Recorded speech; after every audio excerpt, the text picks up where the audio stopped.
This week on the Frame Savers, anyone can Strider. The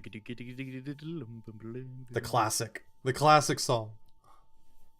That was a good intro. Yeah, it was solid. It was A+, 10 out of 10. I liked it. This is episode 62 of the Frame Savers, and as we always do by tradition, we are going to do an AGDQ recap. We have our good friend Grand Pooh Bear here with us, as always. The tradition lives on. How you doing, Pooh? Oh, wonderful. Thank you guys so much for having me on here. My favorite podcast that's out there. Oh, sure. It's always an honor to be on the Frame Savers here. It truly, it's like the perfect cherry on top of the GDQ experience every year for me. It's my favorite podcast that hasn't solved any crimes. It's absolute nepotism that we keep having you on the podcast. My own girlfriend hasn't been on the podcast this many times. Yeah. Well, I appreciate that. I will take that and take that honor as, I mean, am I the guest you've had on the most at this point? Absolutely. This is my third time. You Without and Darbian. Darbian's too, yeah. So no, with Pooh doing all of the recap. I mean, he's done pretty much every recap we've done for the past 2 years. Yeah. So yeah, yeah, awesome. So anyways, just to say, if you don't know who we are the Frame Savers. It's a retro video game podcast where we focus on speedrunning. Speedrunning is a hobby where we try and beat video games as quickly as possible using whatever glitches or tricks we have available. And this is our first stream that we're doing live on our Twitch channel on twitch.tv/theframesavers. So if you're a Twitch viewer, we realize that most of you are more Twitch people than podcast people. So please go ahead and bop a follow there at the Frame Savers.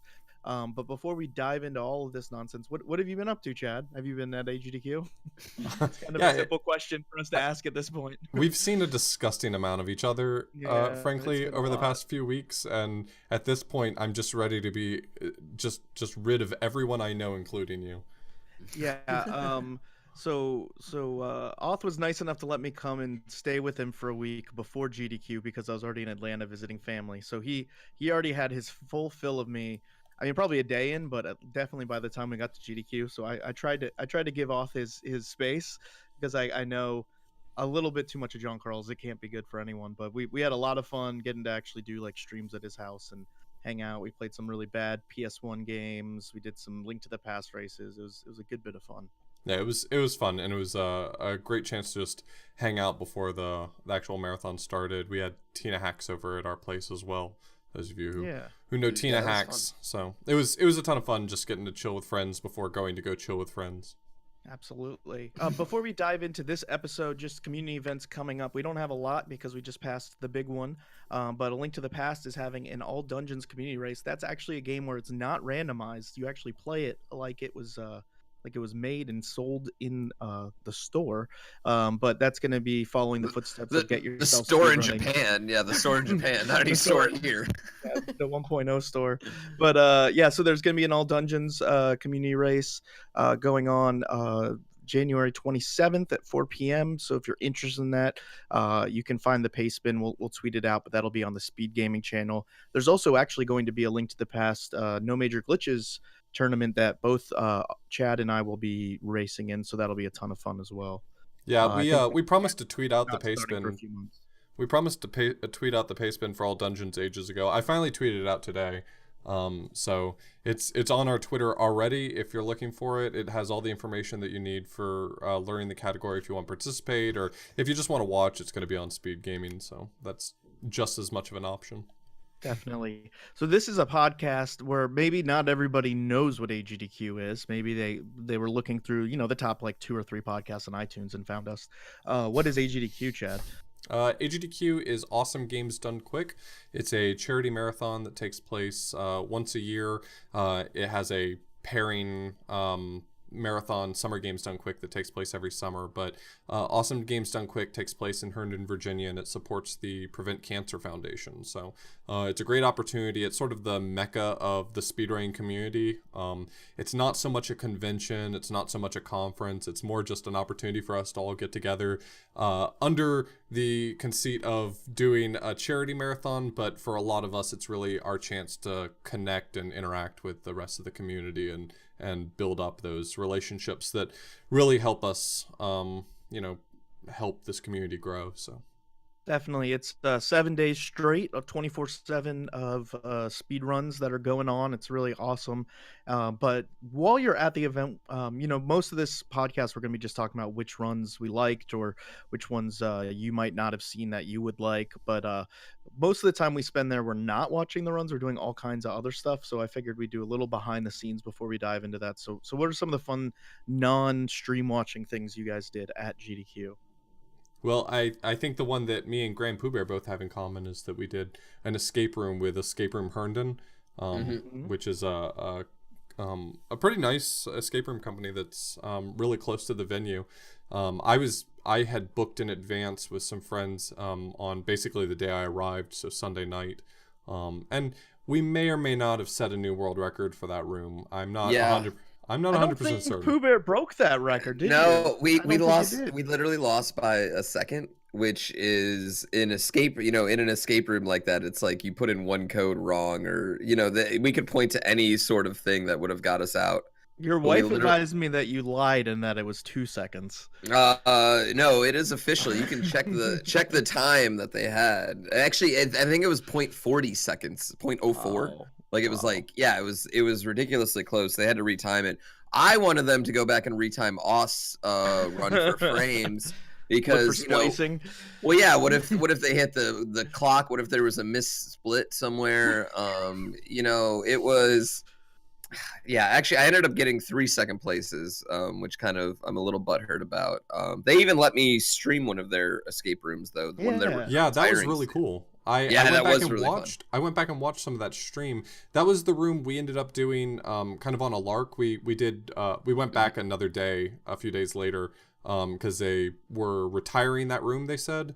It was going to get replaced next season.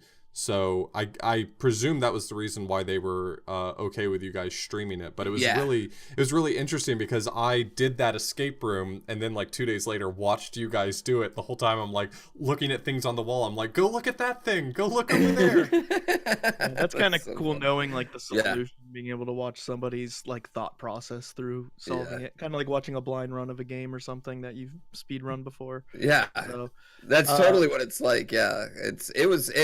Streaming it was one of the more fun experiences I've ever had in an escape room because I know chat got one of the solutions to a puzzle like way before we did, and they were just shaming us hard. So I'm excited to go back and watch it myself. Yeah. I'm not surprised. We definitely had some issues with that one. So yeah, I had a ton of fun playing a lot of a board game called Secret Hitler. And a little bit of deception with my friend Chad here and a bunch of our mutual friends. So we had a lot of really intense games with intense post-game analysis going on of why did John screw up everything for most of them. I did okay on a few games, but that was a ton of fun. We also all went out and did some Korean karaoke. That's like where you get your own room. So like people are more willing to sing because it's just them and their friends, not like a bar full of people. And we had a good amount of time doing that. Chad was belting out the hits, So lot of fun, a lot of non-video game related fun. What's your go-to karaoke song, guys? Me? Well, they didn't have mine, which is Usher Confessions Part 2. So I was very disappointed by that. It's always mine is on every karaoke ever made because it's Seal, Kiss from a Rose. Oh, that's a good one. That's a good one. Wow. We had quite a bit of fun doing a few hours of karaoke there as well. And just all the other standard friendship hooligan-y. Yeah, this was a good GDQ, at least for me and my friends group. This was a good GDQ for breaking out of the rhythm of just playing video games all the time and actually going off and doing fun things once in a while. So that was kind of nice. A little change of pace for us.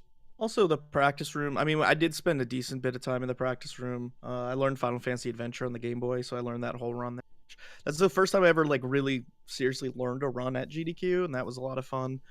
Just to kind of get something new under my belt and have people weigh in and stuff. Yeah, it was a lot of fun. I enjoyed the GDQ quite a bit. This GDQ is kind of bittersweet for me because I'm always I'm the biggest fiend for just hanging out in the practice room and doing races or learning games and stuff like that. And I did so little of this time. Yeah. But at the same time, I can't be sad because I actually had a blast with all the other things I did. So it's kind of a bittersweet feeling for me. I feel like I missed out on my usual, but made up for it with so many other great things. Yeah. So let's go ahead and take it is a little bittersweet too, though, because it is kind of maybe the last GDQ that's going to look exactly like that too. Yeah. So You it's think going to be so, a bit though? different. Oh yeah, I don't. I mean, I think it's 1850 pretty, in that hotel is that was Yeah, lot. yeah, definitely. It was quite crowded. But also the first appearance of Lady Pooh at a GDQ, which was a highlight for everybody. Lady Pooh, life of the party, life of GDQ. She gets down. Yeah. I just want to know an exclusive for the Frame Savers. I want people to hear first. Do you think she's coming back? Do you think she's coming to another GDQ? Oh yeah, 100%. Okay. Yeah, The crowd, she was into the it. crowd chanted her name at one point during Pooh's run. I- That was an interesting turn of I events. just loved every time I saw the two of you. She was very clearly the more popular. Yes. Oh yeah. Like Pooh has like a nice gathering of young men who gather around him anytime he does anything, like play video games or practice. But Gina was out, in the middle of the bar, and Pooh would just be sitting in a chair, and everybody was just having a blast in the bar, and he was just kicking back. So it was pretty funny to Yeah, see. she's more popular than me. Well, I still love you. You're still my favorite Pooh. Oh, I appreciate it. Yeah. So let's go ahead and take a quick break, listen to some fresh music from some game from the GDQ, and then we're going to talk about some of the runs.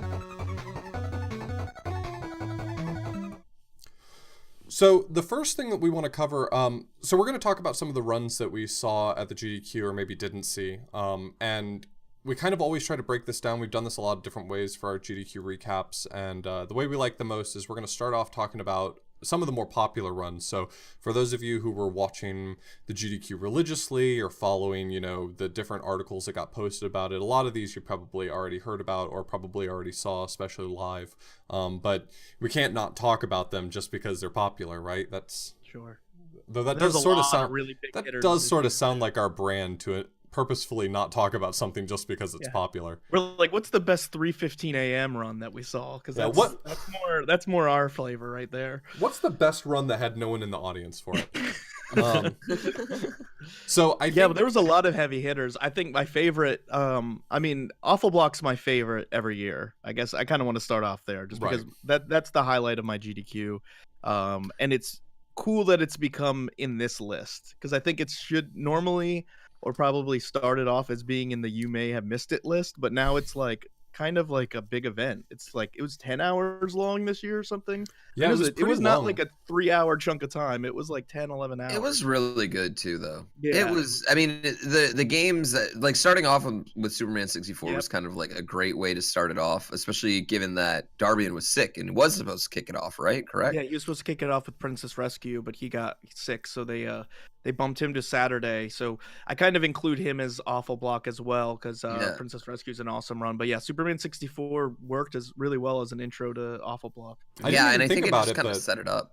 I didn't even think about it, but him getting bumped to Saturday shortly before Brossencha's Tintin in Tibet kind of made that a little mini Awful Block redux, Yeah, definitely. He did Princess Rescue, which is a Mario game that somebody made for the Atari 2600, and you just have to go watch it. It's both brilliant and like amazing that they were able to do it, but also terrible still. And then Tintin in Tibet on the Game Boy Color, which everybody tells me is not a bad game because the Game Boy Color game is good. But to be fair, it's just that it's not as bad as the SNES version. Yeah, thank it's you. still bad, There's but no way it's not bad. It's definitely remarkably more playable. I'll say that. So for me, I kind of go both ways on Awful Block. They give us the graveyard shift, which I think has its benefits and its drawbacks. Obviously, I think that it deserves a better shift, but I'm as biased as they come when it comes to Awful Block. But also, I do think that there's something there's some strange meeting of sleep deprivation and goofiness that comes when the run's at 3 a.m.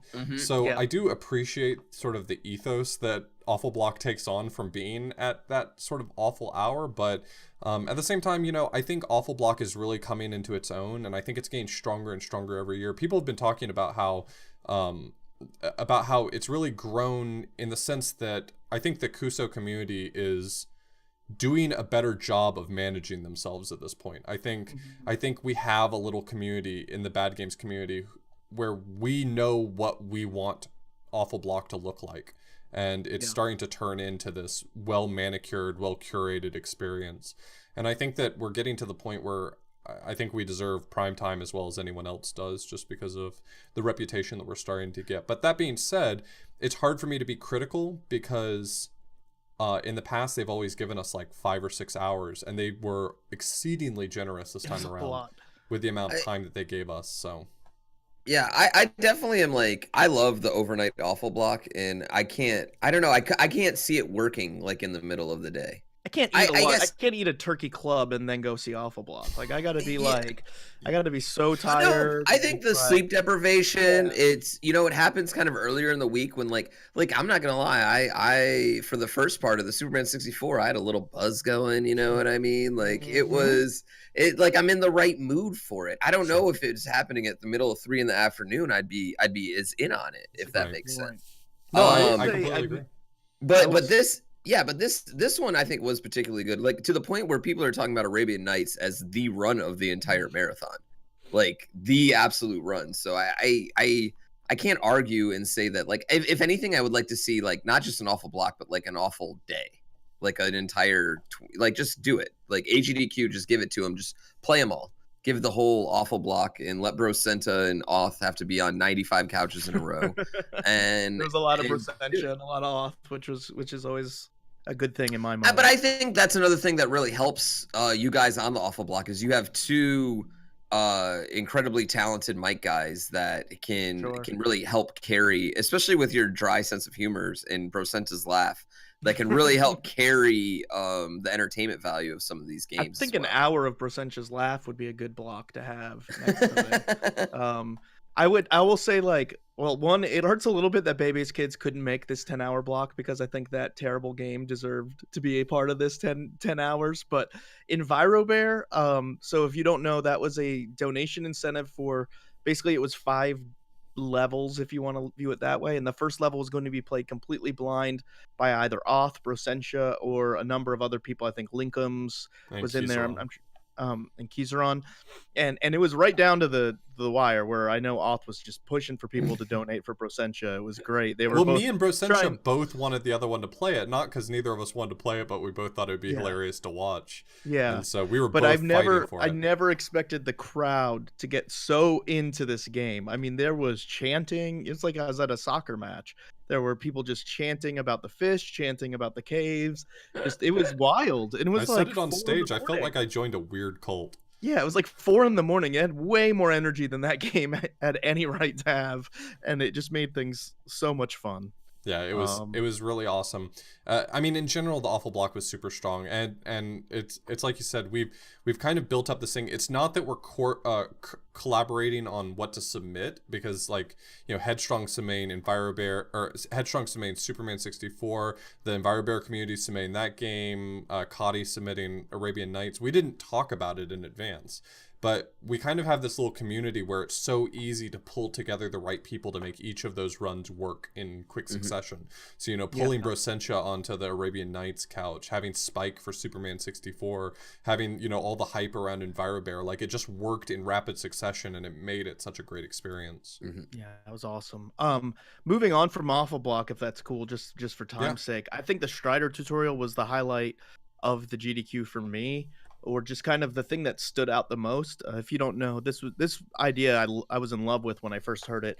Darkman sat down with Jimmy Poopins, who's a really, really good speedrunner who had never played Strider, and he spent 30 minutes teaching him the tricks and telling him how to go through the run, and then Jimmy Poopins did a 8-minute run, 8.5-minute run of the game. It was really cool to watch, and I think the thing I liked most about it, and I think it really correlates with the ethos of the Frame Savers, is it made speedrunning seem so much more accessible to a lot of people, I think, which I think sometimes GDQs can come off as, oh, I'm doing this frame perfect this, and this is so hard, and like only we can do this. Whereas I feel like a lot of viewers felt like, oh, I could speedrun as well, and then did go speedrun. If you go check speedrun.com, lots of people submitting Strider speedruns that had probably never speedrun a game before. It was really cool to watch, and actually unlocked a big time save in the game as well from a random viewer. It was just a really cool thing, I think. Yeah. I gotta agree. I'm sorry. I loved the Strider toy. The only thing I did hate about it is like it was that inside baseball, and now maybe everyone realizes we're not nearly as impressive as we are. Well, I think what really makes a hobby like this shine is demonstrating the size of the skill window. Yes. You can get in on the ground floor, and it's really easy to get started. But if you take it seriously, getting to the top levels is nearly impossible. So demonstrating that there's a place for the people at the bottom and then room to grow from there. I think that's what really makes the speedrunning community and the hobby as a whole seem so appealing to so many of us who are already on the inside, and making it accessible to new people is just even better, I think.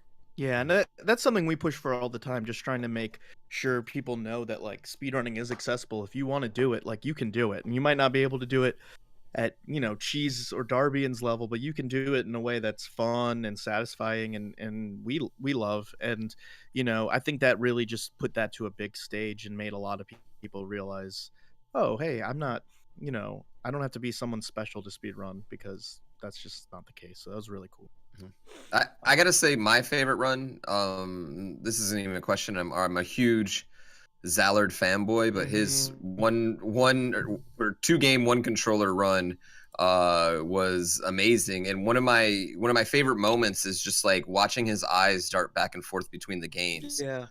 If you really look at his eyes right there, it's so cool to see like the concentration going back and forth. I absolutely loved that run. Yeah, if you don't know what that was, he basically on one controller he beat Super Punch Out and Punch Out, Mike Tyson's Punch Out for the NES at the same time, switching between them, because essentially Punch Out uses the start button as a super punch and doesn't have a pause button.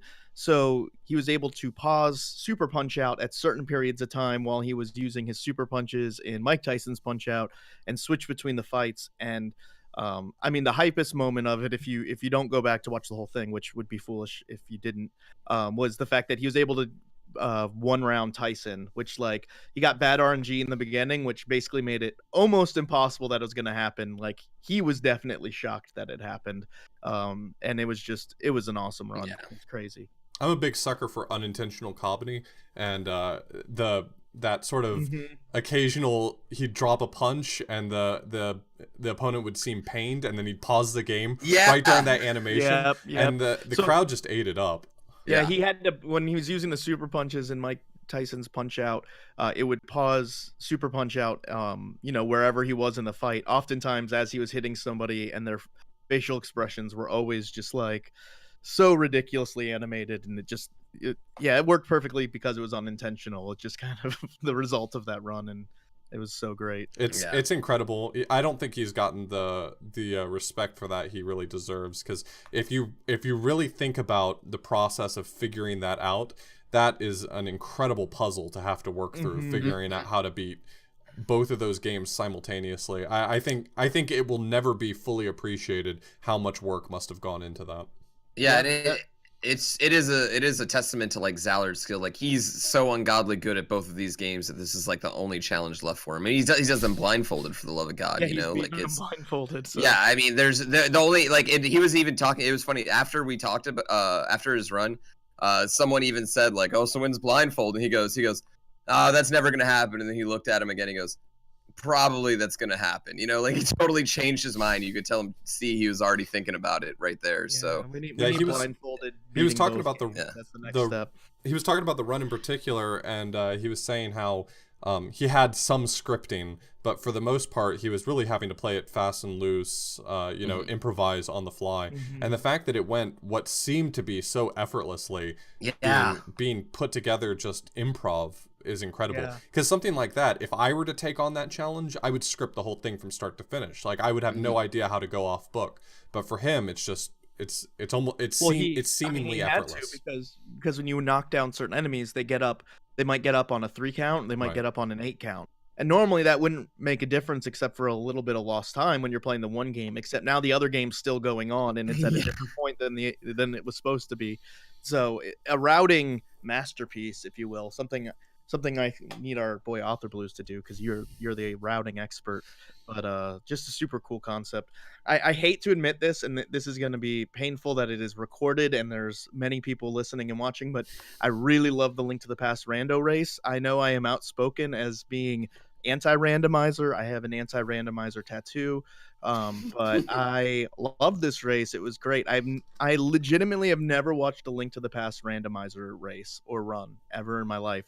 And even though I run the game, no major glitches. And Andy is so fun. He's such a showboat.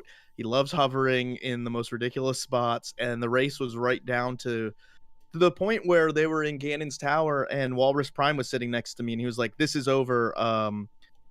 Andy lost," and left. And I was like, I don't think he did lose. And Andy ended up winning by like a minute or two. But it was just super, super awesome race and really interesting. Good commentary, explaining how rando works and kind of what their mindset was with what items they had and didn't have. And the runners couldn't hear the commentary. It was really well done.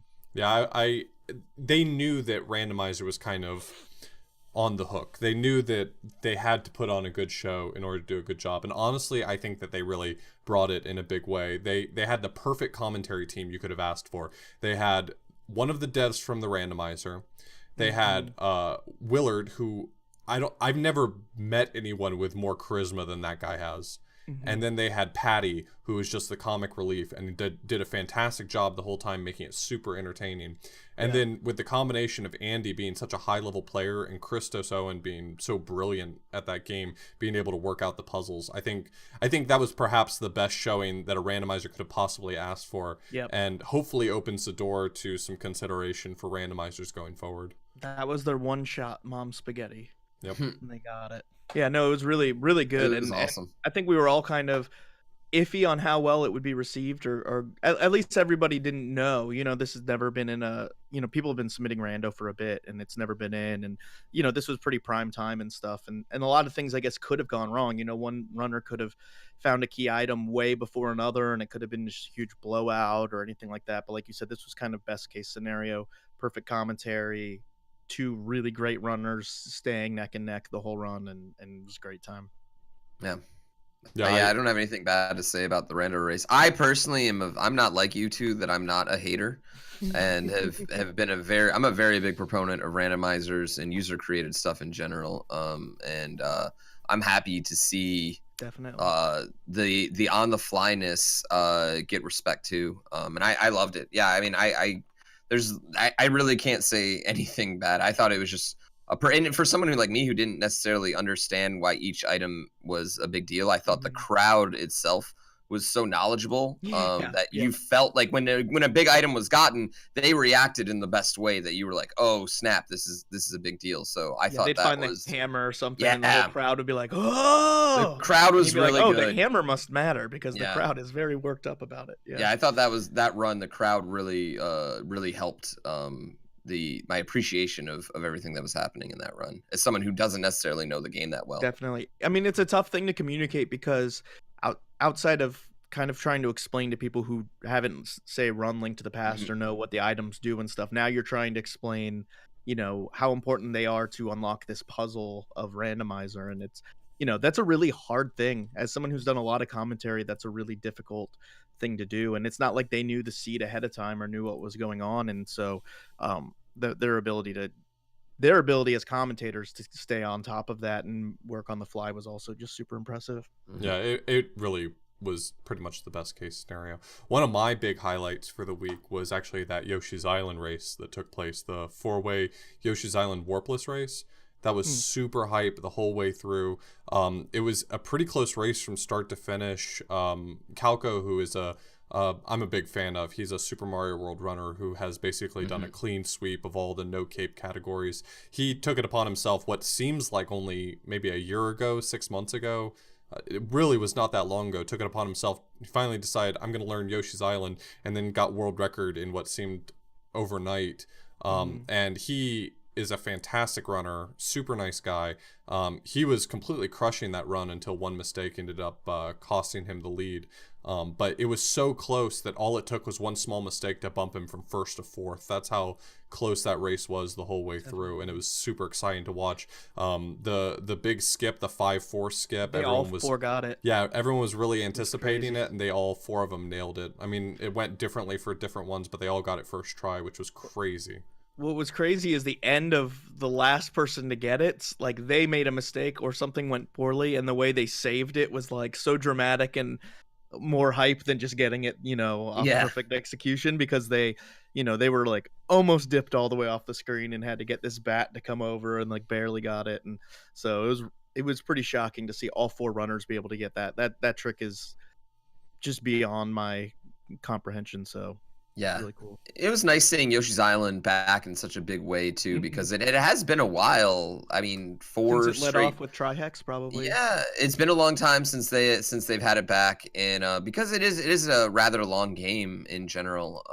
It has an awkward time. For the 80% or the 100%, they're awkward amount of time. So I do see why they maybe have given it a break, but it was super great to see it come back in such a big way, because I think it is such one of those pivotal speed games, and outside of that, it's like incredibly incredibly high skill level. Yeah, it's very from the top runners. Yeah, very, very technical, and it's pretty. It's just a very pretty game in general. With great music. So speaking of Calco, the SMW race as well was a really good race. Had this really handsome tall guy with a beard doing commentary that I liked quite a bit. He seemed really smart.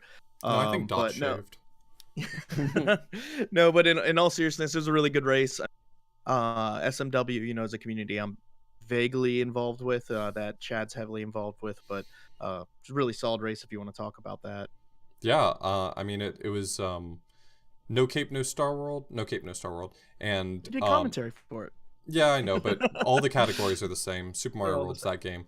I kind of burned nice to see a capeless category. I kind of burned my bridges with the Super Mario World community. I'm surprised they even let me do commentary after that. During your Titanic interview? Yeah, during my Titanic interview, Darkman asked me what it felt like to be associated with bad video games. I told him it was better than being considered a Super Mario World speedrunner.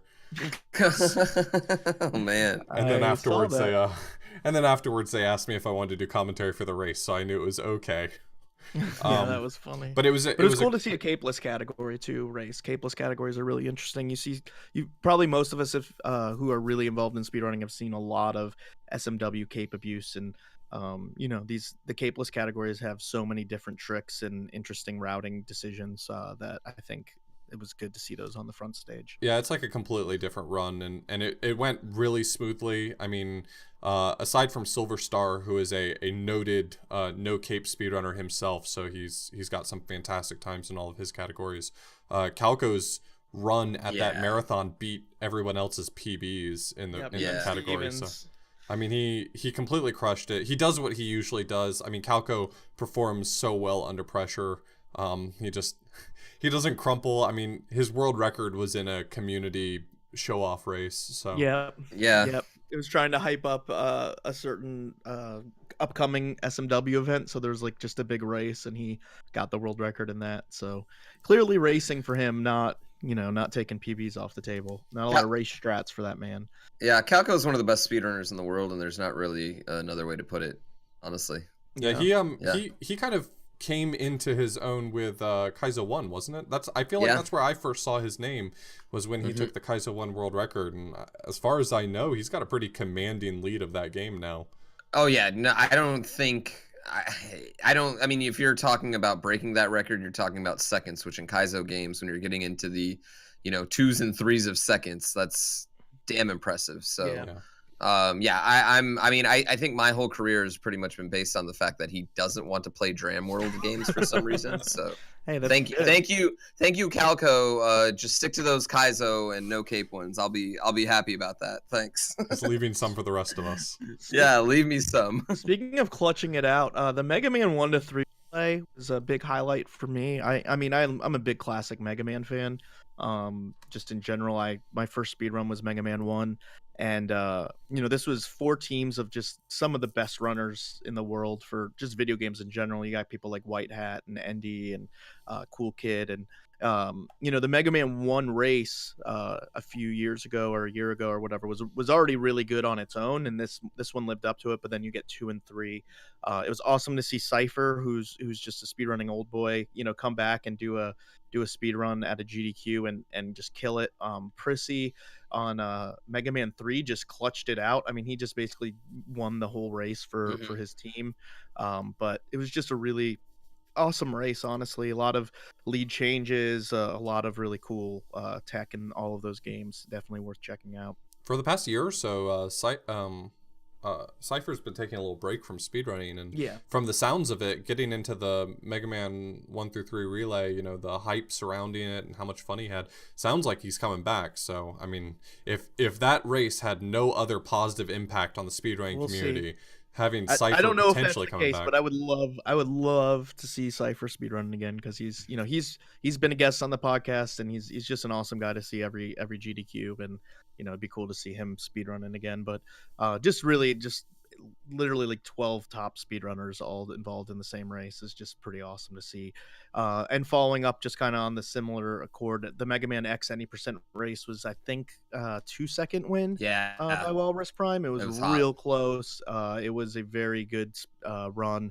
Walrus has become a giant in that, and if you're fans of Caleb Hart or Big John, they were on the couch, and just a really good. They worked well together. To watch. Yeah, they worked well together on the couch. I thought too. But yeah, that run was that race was just like, I actually watched it on the plane ride home, and it was awesome. Like, it was super fun. I really enjoyed the Mega Man X race. I think Mega Man X is the best Mega Man speed game too. Yeah. So I might get flamed for that, but I really loved it. I mean, they were all 3 within probably like 2 to 3 seconds of each other going into some of the later Sigma stages. So it was like, I mean, all 3 of them were on top level, no big mistakes early on, kind of making the race, a blowout. This whole GDQ, I feel like most of the races, like, there weren't these big mistakes that kind of made them blowouts and stuff. And I'm more of an individual, speedrun fan. I'd rather watch an individual run than a race, but it is good when the races go well and they're really close. It makes them exciting. So it's really good to not, and also you just feel really bad for the runner who makes an early mistake and ends up getting beat by 2-3 minutes. And I don't know, I didn't see every race of GDQ this year, but I didn't see any of that this year, which I really appreciate. Well, that's one thing I really love about the relays too, is that there's generally the teams are balanced in some shape, form, or fashion. So the relays have kind of lent themselves to stay closer in some ways. And the 3 that we've had in GDQs, like, I mean, we've done Donkey Kong Country, we've done the Mario now, and we've done the which you two were both a part of, and then we've done the this Mega Man, and I think all 3 of them have gone really, really well. And I think it's maybe a blueprint for these game series that we want to see a lot, and a way to get them in, and you get a lot of runners involved, but also a way to keep the races close and exciting. Yeah, I'd agree, because like, for example, White Hat died on the fire zip in Mega Man 1, and he still had a really solid time, but like, that doesn't get as much focused on when you've got like other runners coming up, and you balanced it out where, okay, well, Cool Kid has world record in Mega Man 1, so whoever his teammate is for Mega Man 2 is going to be the 3rd best time, or the 4th best time. And like, so it ends up making it much more interesting, and also just kind of taking the pressure off mistakes of individual runners, because no runner deserves to get like trolled or get all the pressure put on them for making a mistake. And so hopefully these continue with big series, maybe Mega Man 4 through 6, maybe Castlevania, there's maybe the X 1 through 3, there's all kinds of different series we could do, and that's what I'd really like to see, is the X games. Yeah, that'd be really sweet. So it'd be cool to continue on that trend. I think it's been a hit all 3 times they've happened. So Yeah, they've definitely had a bias against races in general, except for some major series in the Yep. past few years, and seeing them transition to this or seeming to take well to these relay submissions and really giving them an opportunity to still have the races and still have these big blowouts and get these games on the stage. It's really nice to see that they're letting some more races get through. Mm-hmm. Yeah, I think just as a last thought, not to belabor the point, but I think it is an interesting question, because I think when you I think the goal of GDQ should be to highlight the game the best they can, and certain games are really, really well known. So the best way to do that is to Yeah. have something like a race. But when you have a more obscure run where people don't know the tricks coming up, they don't know the tech, I think it does tend better to be able to have a commentator sit there and explain it without trying to talk about two different people racing also, because that takes away from the individual education of the game, if you will. I think they've done a good balance of picking which games to race and which ones not. Yeah, I mean, I think that's also a big thing you're talking about, though, is just the commentary for a race can make or break it in general. Mm-hmm. I've really enjoyed the kind of way, the more professional commentary that I think we've gone to. Like, I kind of enjoy when it's an individual run of being more fun and playful, and when it's a race, kind of having the more esport vibe commentary, where even to the point where people are on the stage, kind of like they did for Link's Past Randomizer and I liked that quite a bit, actually. And the relay race. Yeah, the relay races. I really, really, really enjoy that kind of guy in the booth and they're talking to each other. It makes a good dichotomy and it kind of breaks up the event in different ways for me. And I've really enjoyed the way that the community is embracing I don't want to say esportness now, but the occasional competitive times, you know what I mean? And, I think really as GDQ sort of grows in production value, the community is starting to understand that a higher standard of quality is necessary. So gone are the days where you've got some guy in a folding chair next to the runner saying, wow, you really screwed up that jump. And now we're sort of moving into an era where we want to really sell the game. We want to sell it as a high level competitive gaming activity. So exactly. And you have people commentating on games that I've commentated on games that maybe I don't know as much about the game as other people do, but I have experience commentating. So you're getting more of like a group of people who are commentating for runs based off of more their ability to explain things and just learn them than they are, oh, well, I've run this game forever, but maybe I'm not very good at commentary. So another game that was awesome, Skyrim. Yeah. Big fan of Skyrim. Yeah, the got Skyrim it on the runs, Switch. I do have it on the Switch now. I was never played. Like, oh, this is an interesting game for Oth to have on the Switch. I never seen you as a player. I'm stepping out of my comfort zone talking about something non-retro, but Todd Howard has gotten his teeth sunk into me now, so I have to talk about Skyrim is a really fascinating run now. It just keeps getting broken in different ways, and the route feels like it has mutated significantly to match that, and it's always fascinating to watch it at a GDQ. It's always fascinating to watch it anywhere, honestly. I think it's a really cool game. I feel like everyone probably saw it because it's Skyrim and everyone either likes Skyrim or knows it so well that they're just absolutely sick of it. So one way or another, it happened.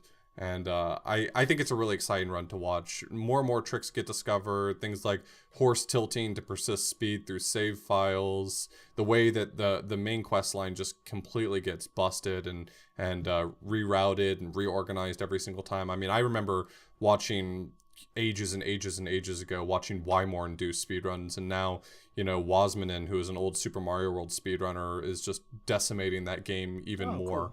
Cool. Any game that has horse tilting involved, I think I'm in.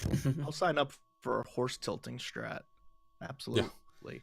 What's the time for that down to? I'm gonna have to check that out. Oh, I can't remember. It's like 30-ish minutes. Hour? Oh, okay. Wow. Yeah, I definitely got to go check that out. I don't remember what the exact time is anymore.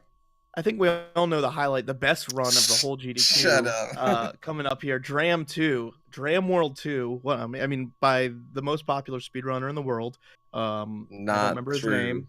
No, but seriously, Dram 2 also probably something you saw raise so much money, which is just super awesome. I mean, it's super cool to see that your community and stuff came together and raised really like over $200,000 for the event just for this one game, right? I mean, between it was $125,000 incentive, and then Mhm. also like about $100,000 were donated for Save or Kill the Baby Yoshis. I mean, Yeah. just a super awesome contribution. So, Yeah, so someone went through and they added up all the ones that mentioned Pooh or me or marbles, actually, which that we could have got a few stragglers on that one, but it ended up being like around 16% of all of the Wow. total. that's crazy. That's really Yeah, and then people significant. that like for deaths and stuff, and that I'm completely and utterly humbled by that. And I mean, I think a lot of that though had to do with you know, the Dram 1 being successful last year, and so I think it had like a brand name. And beyond that, I think the way they've showed Mario ROM hacks in the last essentially, you know, 4 AGDQs and 4 GDQs overall, on top of that, has just what do I want to say? It's going beyond just like the niche audience now. Definitely. And I think the casual viewer kind of knew they were going to be in for a treat with it. Well, I'm going to So embarrass you a that really little bit. appealed it. I think the Okay. big thing is that I don't know whether or not these games would really have the legs to stand on their own, but I think that they've come to expect you to be quite the showman, and you really are. I mean, if I can say one flattering thing to your face and embarrass you, I think that leaps and bounds above other people in the speedrunning community, you are a real showman, and it helps a lot. You know, even in your frustration, even in your moments of, you know, there's a lull in the game, you have a very natural talent for getting a crowd energized, and so Yeah, I think that that's the definitely. sort of thing where you can submit pretty much any Kaizo-esque game, something that fits your brand, and I think that they'd probably take it at this point because it's worth something. Yeah, I really love playing in front of a crowd, man. I mean, that's one thing I realized, like when just in the middle of that run, I was having so much fun just like playing in front of a crowd. And Definitely. I think I also really realized that it is a unique experience. And I ran Mario 3, and obviously I wasn't trying to showboat in that, but like in the Kaizo games, you have a unique opportunity to maybe showboat a little and kind of sit down and explain while things are funny. And I also think the games are super personal because they're like, it's literally like my friend Pango sitting right behind me is the one who made it, and he makes fun of me in the game. So it's fun to kind of show off those things too. And yeah, I don't ever want to say like they would take anything that I submit, but I've been really lucky and blessed that they've wanted to take a few chances on the games that I do like to play the last couple of years. And I love it. I don't know, it's super fun. I'm really glad that it seems to have gotten the response, a overall positive response, For sure.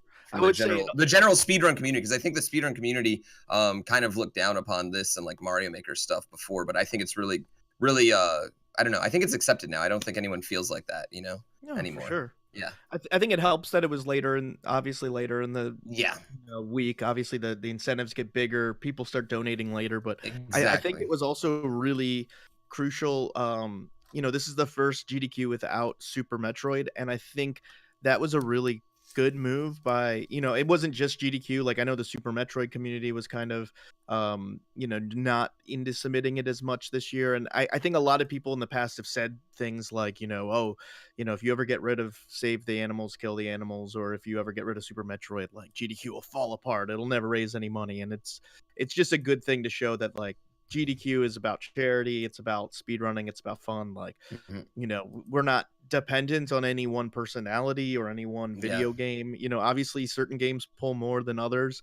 If you put like runs that I did or off did just and filled a week worth, it would not get $2 million. But like at the end of the day, it's not an individual community or team effort. It's a whole the whole speedrun community. And so I It, think that was good to just prove like, okay, Super Metroid, we love Super Metroid. It's a great game. We love the Super Metroid runners. Save the animals, kill the animals is like an awesome part of our, you know, culture or whatever. But at the end of the day, like we don't rely on one game or person to do anything. I really want to emphasize that like GDQ makes us. We don't make the Yeah. GDQs all the time necessarily. Don't get me wrong. It is the runners who make GDQs, but at the same time, it's bigger than like even speedrunning as a whole the rest of the year, and it really takes the entire community coming together, and it wouldn't work if it was all Mario and all Zelda. It needs all these types of games and all these different types of people and types of communities contributing to it, and each game you see run, it is a community effort. Like when you see one guy up there running, there's 5 or 10 guys that really helped work on that run, and they're it's awesome to see every year how everybody comes together to support it. And I really love it. I mean, and beyond that, like every great run you see, like that runner didn't find all those strats, they didn't route it, they didn't make the task. Like there's thousands of people involved in GDQ that maybe don't even get involved in GDQ, but they routed a game that ended up getting popular, so it's just important to know, I think, that it's bigger than any one person. And so this is a really awesome kind of heavy hitting GDQ in terms of just like these big runs. I noticed that like when the schedule came out, like we just went through a lot of like really big stuff. So we're going to take a quick break, and then we're actually going to talk about some games that maybe you missed and that we think that you would enjoy.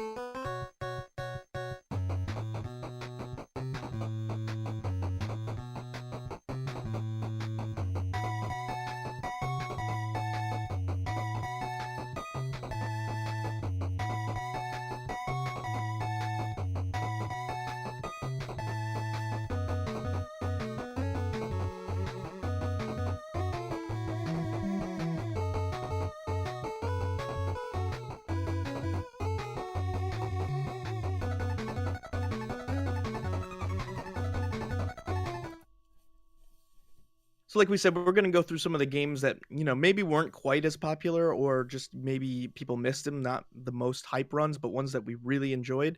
So I'm just going to kick this off with Metroid. Without having Super Metroid, NES Metroid is a game I grew up in. I had never played Super Metroid until Chad and I both had to blindly play it for the podcast a few months ago. If you want to check that episode out, Zos did an awesome job. But NES Metroid's what I grew up on, and it's a really interesting, cool speedrun. I think this one was like, there's like a 5-minute speedrun. This was like the 20-minute speedrun, so where you actually fight all the bosses and do a bunch of the things, but still has a lot of tricks. And Metroid McFly is like, it's just one of the nicest guys I met. Definitely, he is super nice. It was crazy how nice he was. Yeah, it was like overwhelming. It was like, man, this guy's nice. But he was super nice. The couch was really good. Blecky was on the couch. He is past guest, but also just probably one of the best, if not the best, commentator at GDQ every year. We all love. Yeah, we've Blecky, talked about man, him. so. Blecky is hands down the best technical commentator our community Yeah. has. We've got plenty of great color commentators. It's something that I guess I've never seen him try, but I guess Blecky doesn't excel at. But he is the hands down best technical commentator our community has, and he is an amazing asset.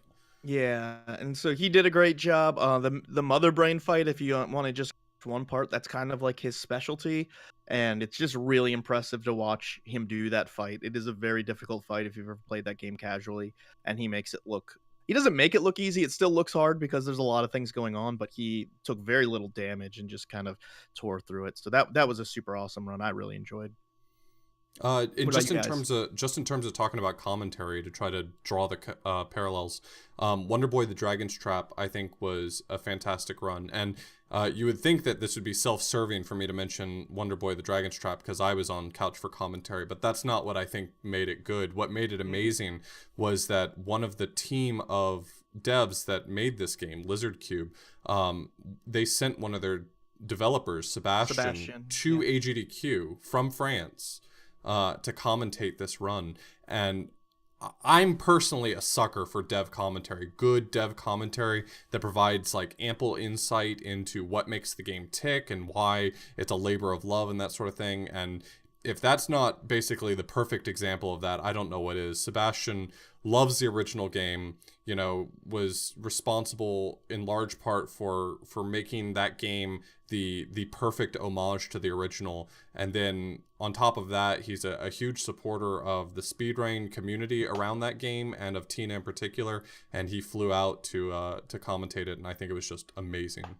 Yeah, just from an anecdotal perspective, I was, up all night waiting for that run to do commentary. I mean, I just ended up no mic, but I wanted to support Tina, who's a good friend of mine and friend of the podcast, but I got to have breakfast with Sebastian and like hang out with him for a few hours beforehand. And it was, I've never hung out with a game dev and gotten to talk about the game they made. And I just usually think of like, oh, they made this game because they thought it would make money or whatever. But like, this is a small team of 5 people. Like, this guy grew up with this on the Sega Master System and like liked this game as a kid, and just like getting to hear like his thought process beforehand of like how they go through about doing all this stuff. I'm sure it's been a bigger success than they ever expected. Like, they have a physical Switch release now and stuff like that. But he was super awesome. And this was the first GDQ. I think there was one other run as well that had live dev commentators. But for a dev team to be willing to fly someone out like continentally, like across one of those big oceans, and come hang out at our humble GDQ and commentate was really cool. And he was just super nice. And you said he even hopped into your chat for your casual race with it. When me and Tina before she ever ran it. And so like he popped in and was like giving little bits of advice. We were like, calm down, it's a blind race. But he was just so excited to see people playing it. And and to further plug them, they also had one of their other staff members, I think it was Omar, was actually providing the French restream commentary as well. So like they went all in on supporting the GDQ featuring this game. So it was fantastic. Yeah, and like when I did Azure Striker Gunvolt 2 at SGDQ, like the Inti Creates like tweeted at me and like talked to me about it. It's cool to see them getting involved in the speedrun community, these developers, especially for these indie games. It's just I don't know. It's just really neat. It's neat to see that our hobby's grown that much. It's neat to see that it's appreciated by the people making the games, and that we're not just like, some small minority of people, but that they actually appreciate it. So it was really cool to see that. Yeah. I love the Dragon Warrior run. I thought the Dragon Warrior run was super fun. That run was so amazing. Yeah, Dragon Warrior is an underrated game too. Like I think it's one of those games that people never really realize what the actual name of the game is. But I just think it's a super underrated game, and it was a good run. Yeah, I grew up on that game, and we had our boy who did it again. I'm sorry, Ness Carnality. Yeah, episode probably 45. One of the best podcasts we've done. Yeah, the number off the top of your head. Yeah, episode 45. Really it was funny. So good. It was one of our listener selected episodes, and he basically gave us the rundown of what makes a speedrun tick and a history of the speedrun back from the days when it was 6 hours long all the way up till modern 40-minute speedrun. Probably, I mean, at least a personal favorite of mine with the content in that one. So if you want to learn more about Dragon Warrior, I mean, straight from the horse's mouth, Ness Cardinality was right there telling us all about it. And Ness Cardinality is himself a very soft but well-spoken person who just has such a clear and obvious love for Dragon Warrior. And listening to him talk through it blew my mind how great he was able to give commentary while actively step routing and RNG manipulating the entire game. Like, he had notes in front of him that he was reading. It's so precise, nailing all of the RNG manipulation through the whole game. And he was doing it while giving fantastic commentary, just talking constantly. I don't know how he did it. The man's a savant. Yeah, that's one really cool thing of starting to be a longer term speedrunner than, I guess, I've been doing it for 4 years. Chad's been doing it for 4 years. Like, I remember watching Fiesel run this game when it was like 6.5 hours long. That used to be like my comfy really cool. Sunday stream. Fiesel would start noon and be going all day. That was such a good stream. Yeah, and he'd just be like fighting the same enemy for like 3 of those hours. And it's like, so to see like some of these runs develop over 3, 4, 5 years, it's been really cool to see. And Dragon Warrior is just a game where the runners are really passionate about the game too. And I definitely recommend that. Another game Auth was on the couch for, which is basically all the games. Adam's Family was also another great run by our friend Garbon Security.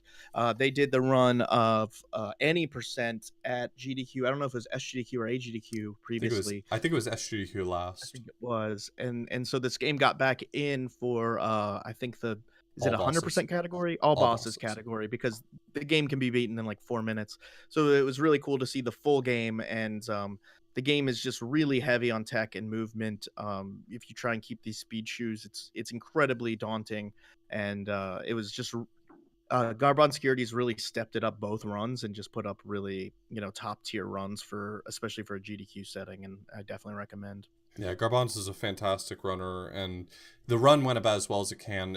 It's a platformer by Ocean. It's kind of your bog standard platformer, but it ends up being pretty tech heavy because in the SNES version you can go so fast by collecting multiple speed power ups, something you can't do in the Genesis version.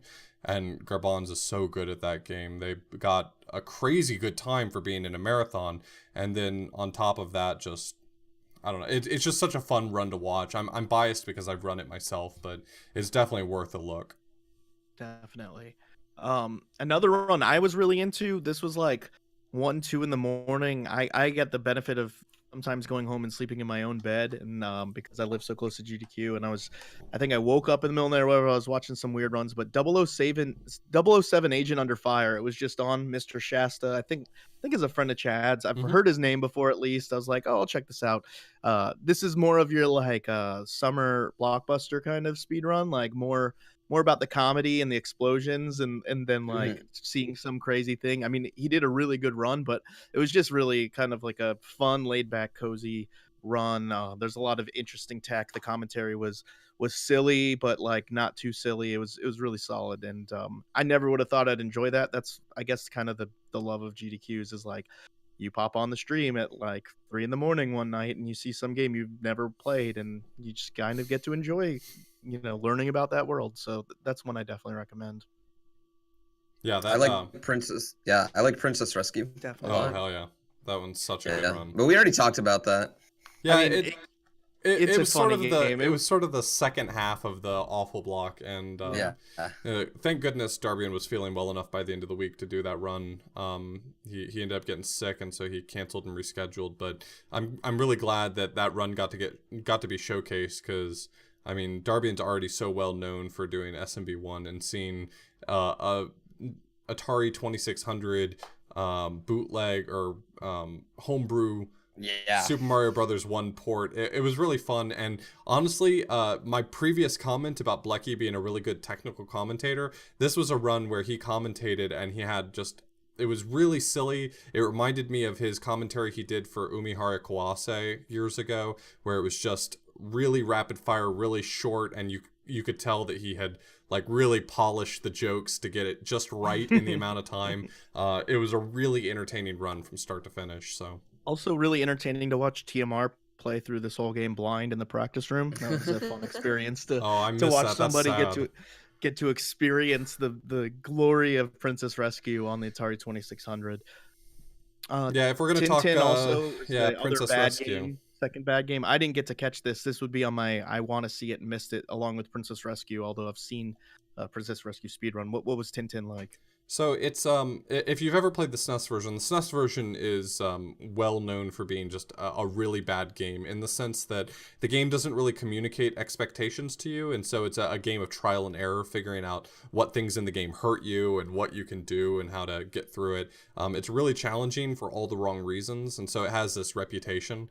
The Game Boy Color version is a much more playable version, and I would say more fun because of it, though I kind of like the frustration of bad video games and working my way through them. As far as a speedrun goes, this run went about as well as you could possibly hope for Tintin on the Game Boy Color to go. There's a stage toward the end that's just filled with these random puzzles that more or less decides how the run goes.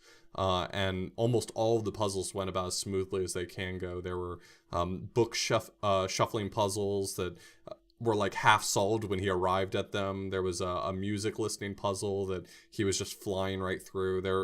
He did a fantastic job, and the game kind of permitted him to have a good run. So that's awesome.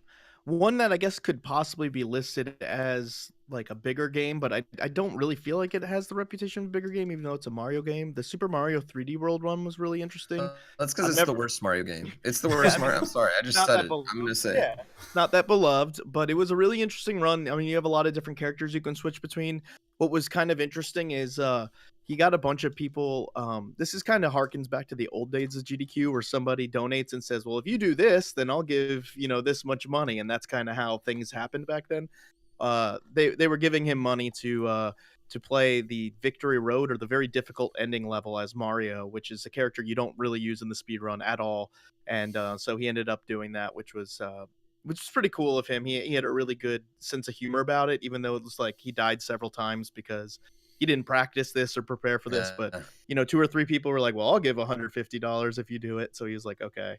But there was some donation incentives for different characters and stuff. It was a fun run to watch, and I think maybe it's not the best Mario game, but I think it's still a good speed run. I'd agree with you that I think the runner, did a great job of making that game be as entertaining as it possibly can be. But I just think there's such a limit on how good that particular game can show. I think it's not just the most boring game, but it's the most boring of the speed runs in all the entire Mario series. Wow. And yeah, I don't know. Maybe I'm just a big fat hater of big Mario shade. 3D What about World. Mario Time Machine? And I'd rather watch Time Machine. Hotel and Mario? I'd rather watch every edutainment Hotel Mario's game. good. Yeah, I would watch. That'd be a terrible speed run. No. Of course, they're better than Mario is missing. But like, as far as the main series Mario game, I think that was the pit of despair that we have then climbed out of with this Odyssey, and thank the Lord, because I think the movement is relatively slow and boring,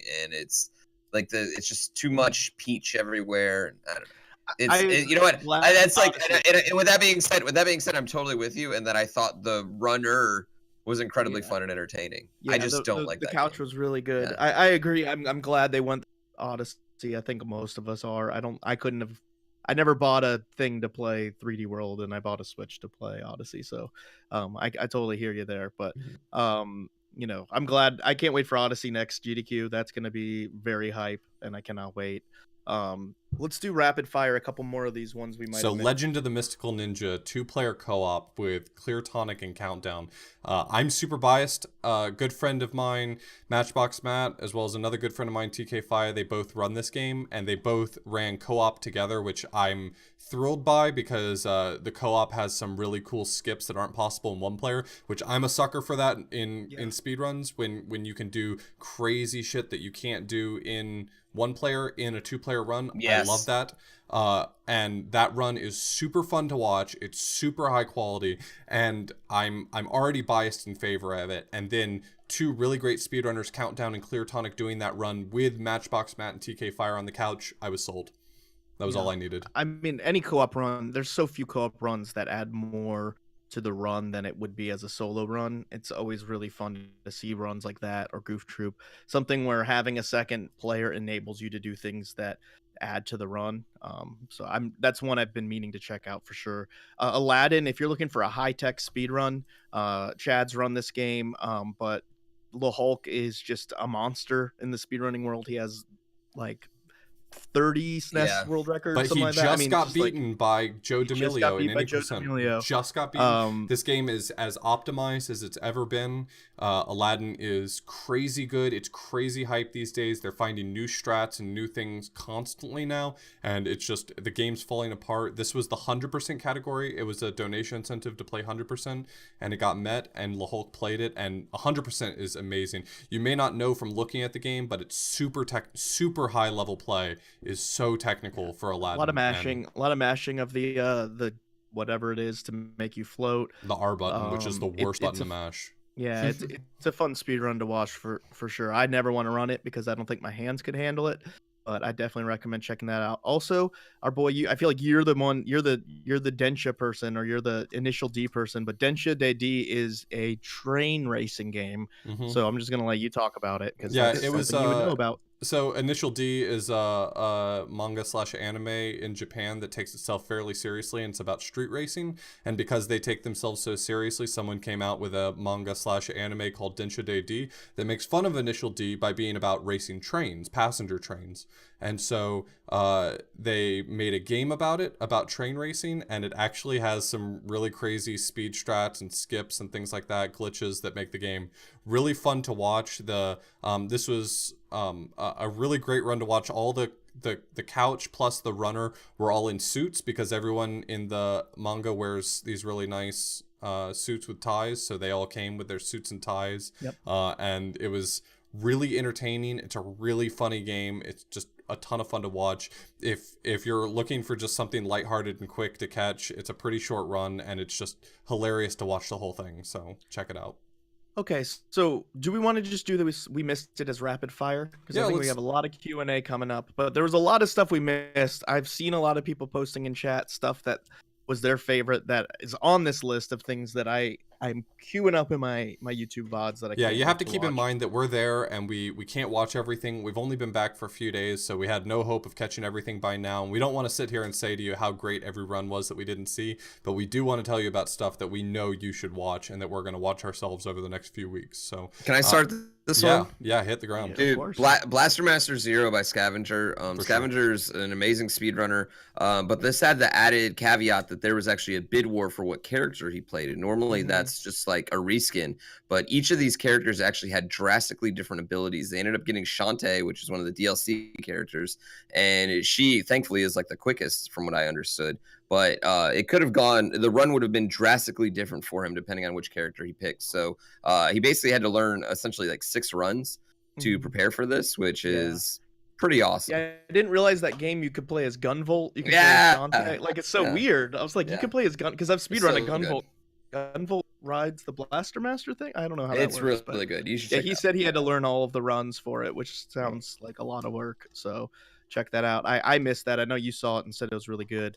For me, I really missed watching RE7. We just had Carsey on a few weeks ago. I'm a huge fan of the Resident Evil series. I haven't gotten to play Resident Evil 7 yet. Good run. So I'm not sure if I like, but I've seen some runs of it. So you know, I want to see him do it. He always does a really good job. And there was also, I think, there was in Resident Evil 3. I don't remember if it was a race or not, but I really like speedruns of that. It's actually fairly technical. There's a lot of dodging skills involved against the Nemesis and a lot of different, you know, interactions with him that are very difficult at the low level that you are, or the low, you know, power-ups and stuff. So I really wish I had seen the Resident Evil block. I'm going to have to go back and watch that. Yeah, a lot of people were talking about RE7 being one of their top runs from the week, so I think that's really awesome, worth watching.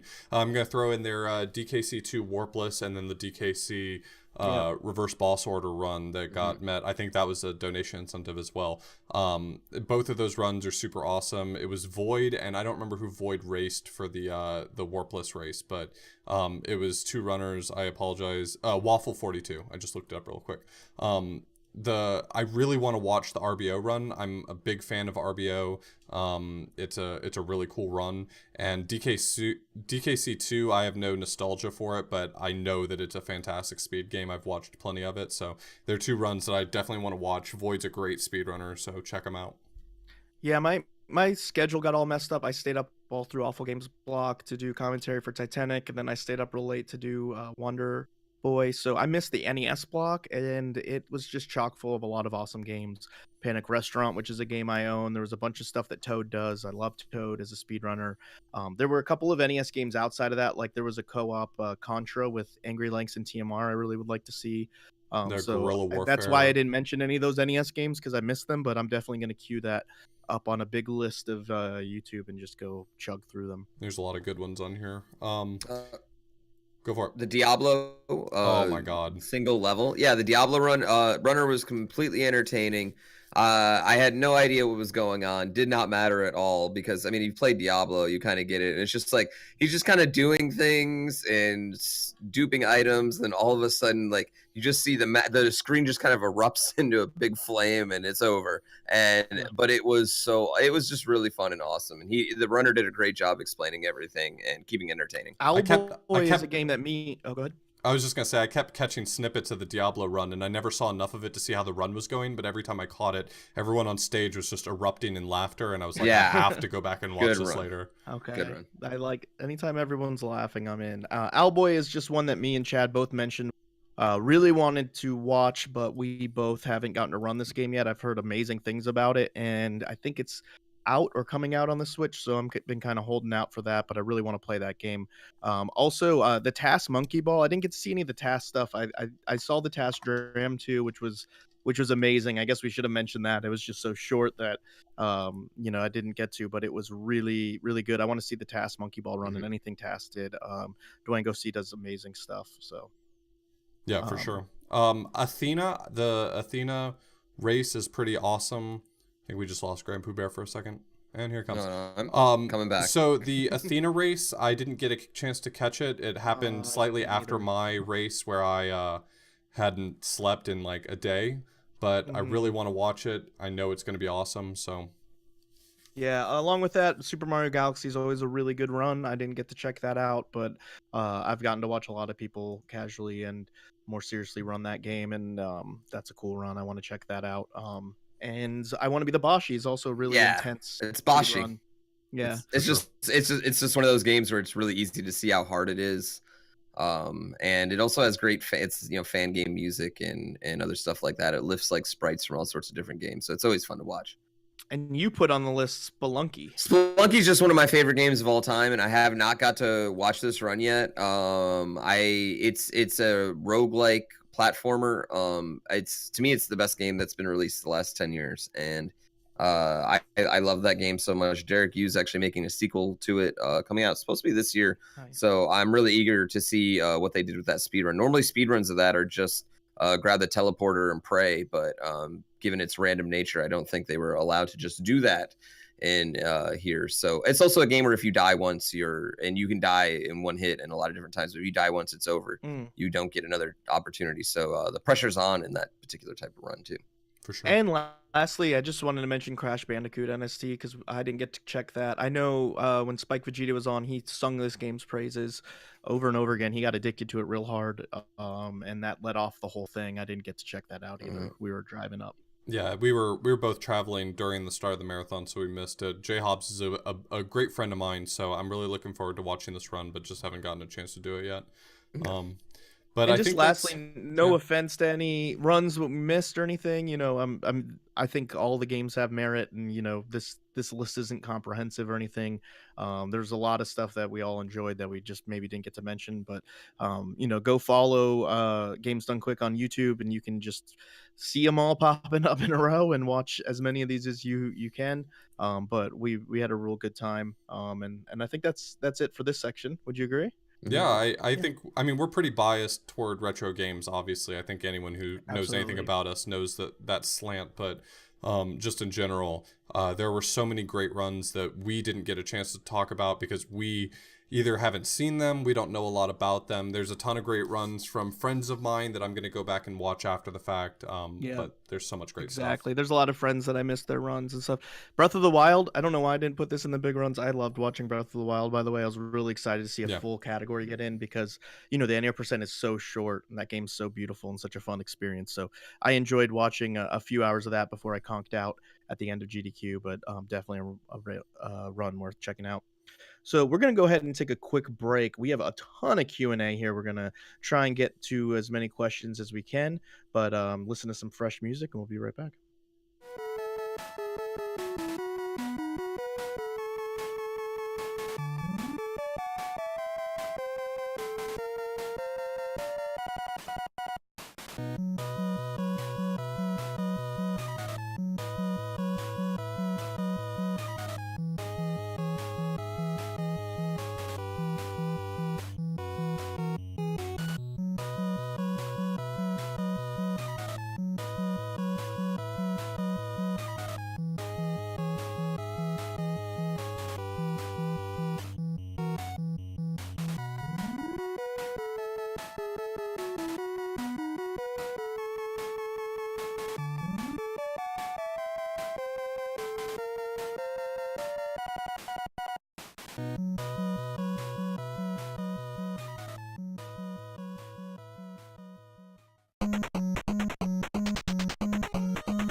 All right, so over the course of this episode, while we've been recapping all of our favorite games to talk about, you guys have been leaving some questions for us, and we've been very lucky to have some people helping us curate our list of questions. So we've got it here in front of us.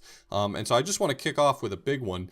Games Done Quick, the Games Done Quick channel wants to know, what is something as an attendee you would like to see changed or improved for future events?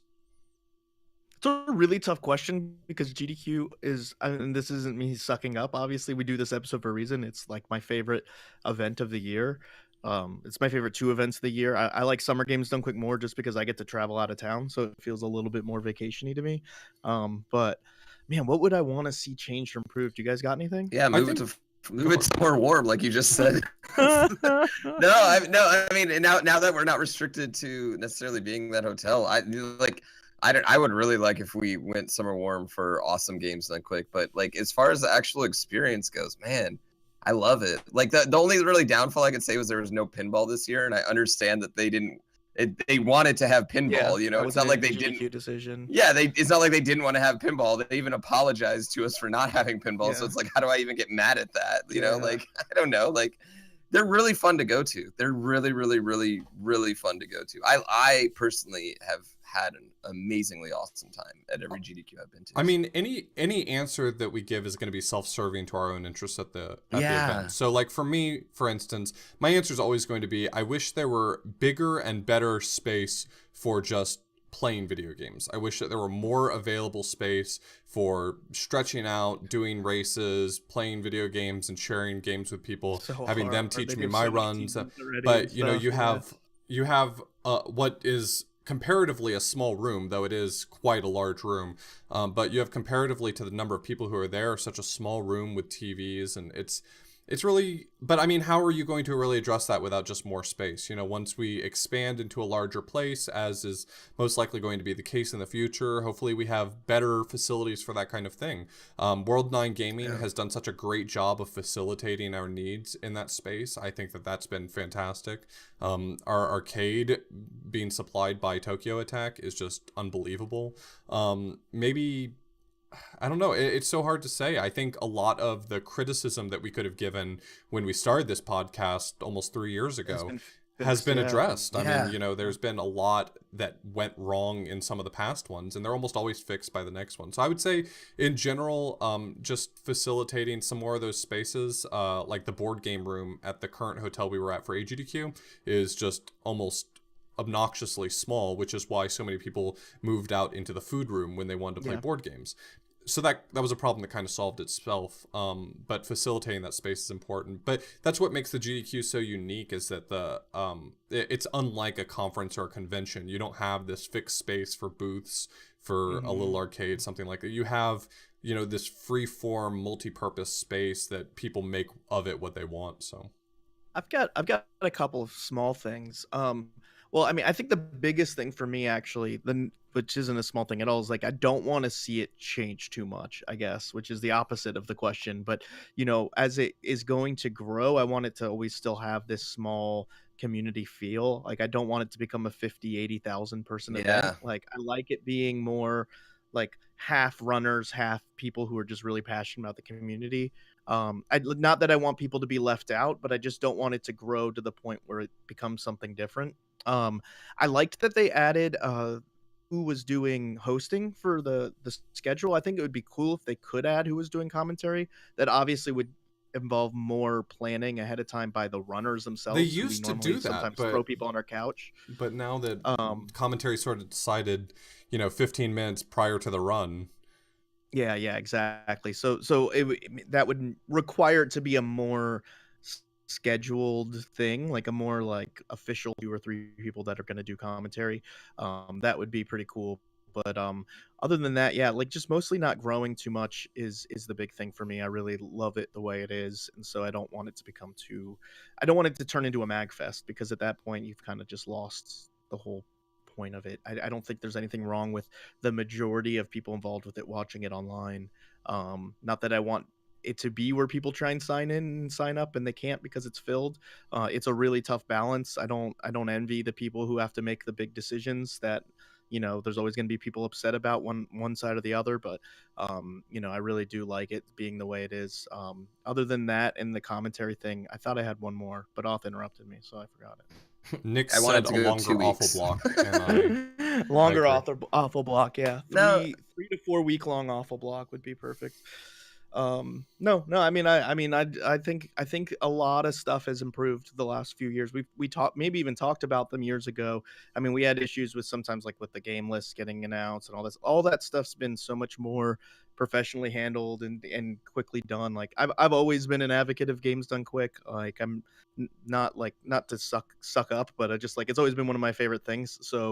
So the complaints for me have always been so minuscule compared to how much I like it, that it's just It's not even sucking up for me. I don't really like conventions. I went to TwitchCon. Skybills wanted to go to TwitchCon. It's really just not for me. It's not the sort of atmosphere that I work well within. I totally understand the value of it. There's streamers out there who really value those networking, the ability to see what's on the cutting edge, these companies who are coming out and groups that are coming out to show, you know, what's coming up next. That kind of stuff doesn't appeal to me. I really just like connecting with my community, which is what Games Done Quick affords me. So yeah, and like, you know, chat saying, how would you prioritize that? What would you do?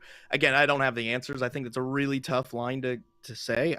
I don't know if they went from 16 or 18,000 to 20,000 or 22,000, if that would fit the amount of people that are looking to come, or if there's 80, 100,000 people who want to come. You know, I mean, that's the issue. I don't think if it went even grew to 25,000 people that it would necessarily have to be that different.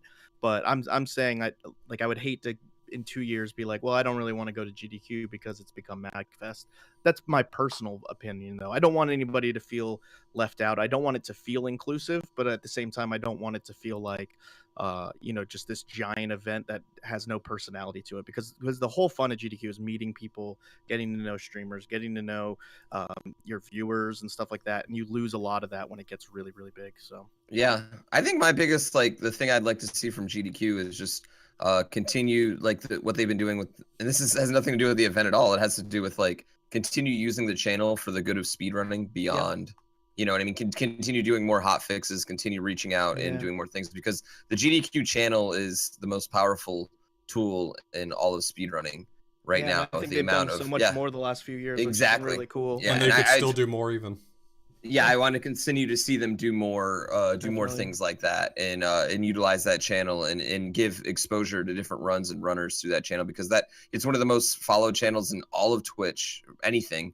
And so it is kind of an important weapon or tool we have in the speedrun arsenal. But as far as attending, I think I echo I don't want to see it grow too much, but I think it's inevitable that it does have to grow at this point. The big problem is, though, if it grows too big, then the costs become too much too. Like, if you get a convention center, you're not going to be able to put as much of that money to charity as you would with it's so hard. Like, the other thing is, like, it's 24 hours a day. So when you add in 2,000 people is one thing, but when you add in, let's say 5,000 people, that's a lot more drinking, a lot more alcohol, a lot more opportunities for other issues that happen. Regardless, when you're running a 24-hour event, you know, you need more security, you need more fail safes for things like that. You're opening yourself up to more issues when you're, especially during a 24-hour event. Like, that's the other thing people have to realize. It's going on all day, every day, you know. Yeah, and I meant 2,500, not 25,000. Yeah, I mean, that's the nature of it being the GDQ, not a conference, not a convention. It's its own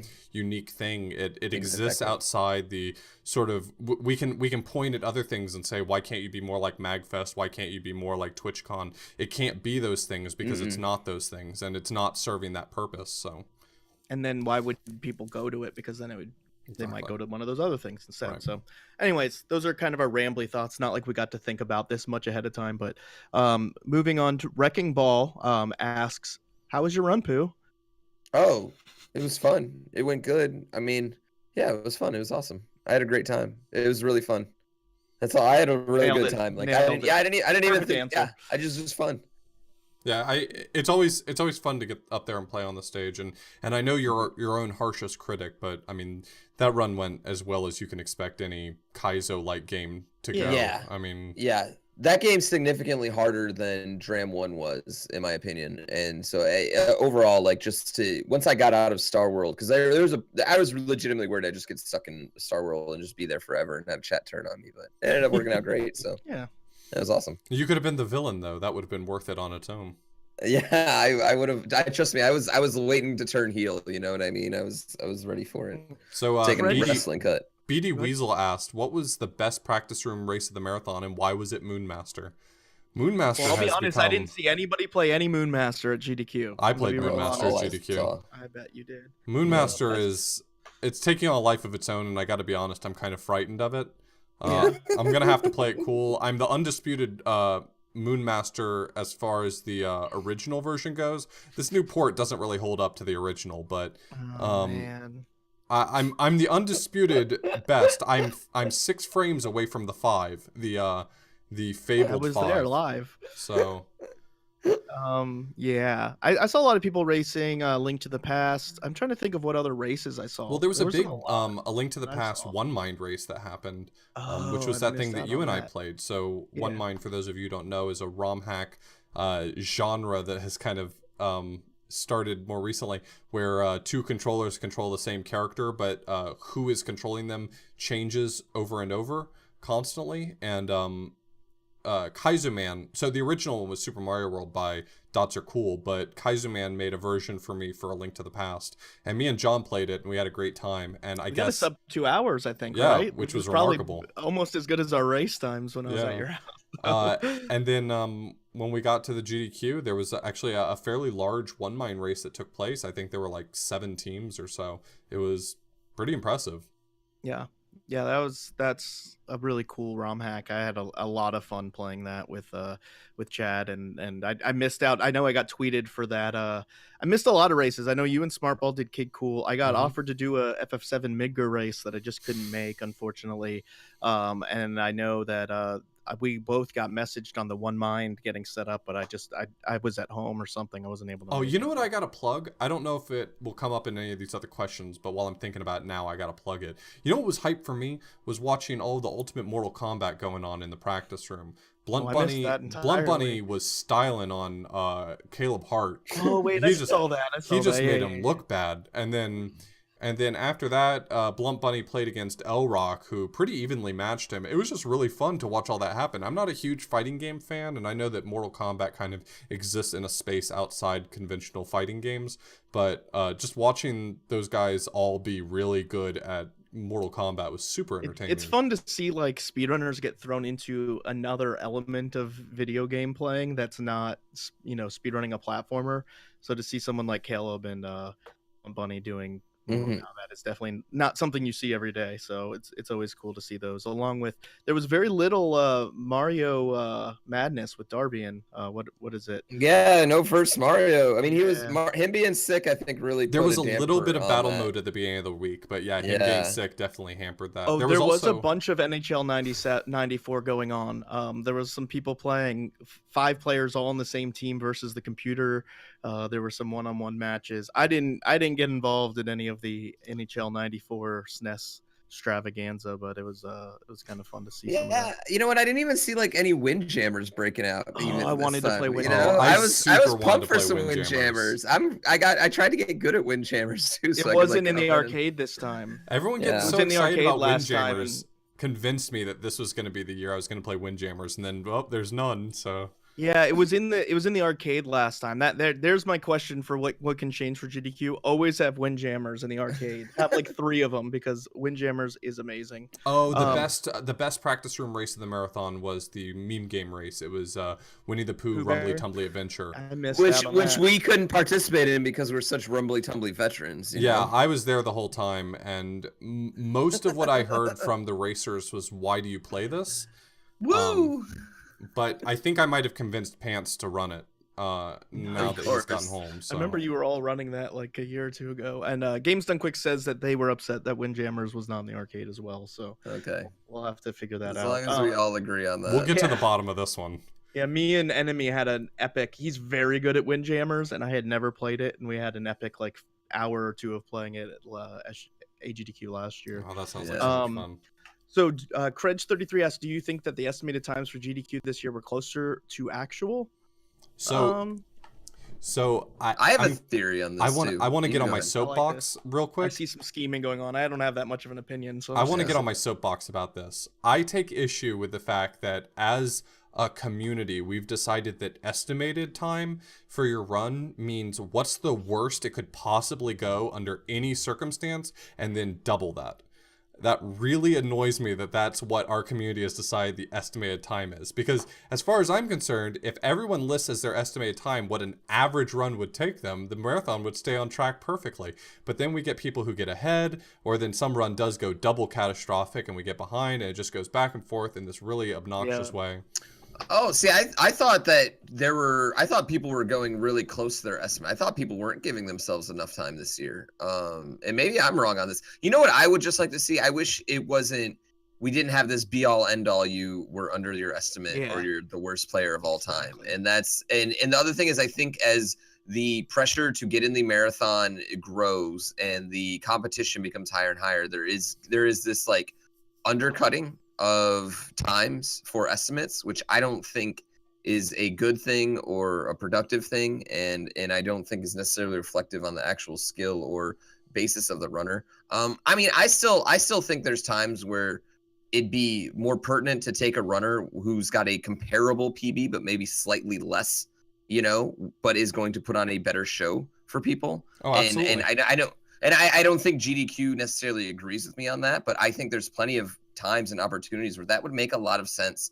And I don't want to get in this like situation where we're trying to undercut our time, get our time as low, our estimate as low as humanly possible. You know what I mean? Well, I mean, I understand from GDQ's perspective, they don't want to be in the political business of deciding who's the most entertaining or the best I from get a that. charismatic I understand perspective. At least if they go with the numbers, no one can argue that they were showing favoritism. Yeah, but and that makes sense. It's tough, but at the same time, I do think that this whole, like, I even got in my own head about it. My estimate for Titanic was 10 minutes. And because I had Braccentia read the cutscenes and because one of the levels went kind of rough, I ended up at 10:18. And when I saw that, I was like, oh no, I went over estimate. And then I thought about it for a second and I said, never mind.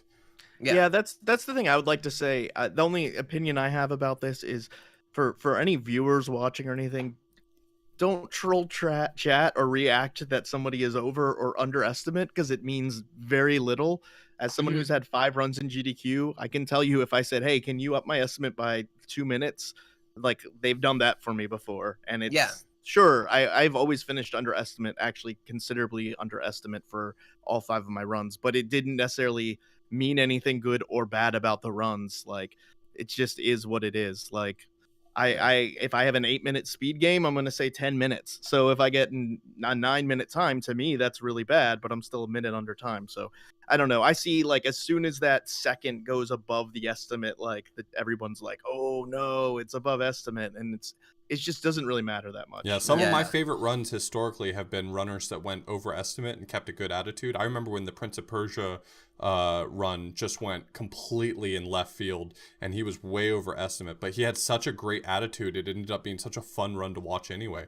Like, who cares that you went over estimate? I mean, the entire marathon doesn't fall apart because one run goes 20 minutes long. Yeah, I mean, more of that has to do with setup, interviews. I mean, there's a lot of other things going on. Like, the 2 minutes or 10 minutes you go over or under is not really throwing things off. A big part of me wishes they just take estimate off the page in general. And I know other marathons have done that, and I get why they do it, because it's fun for the viewer to have like kind of like a basis time. But I think it's hard to schedule like, I want to be back here for the next run. How long is this run? That's fair too. Yeah, that's fair too. No. Yeah.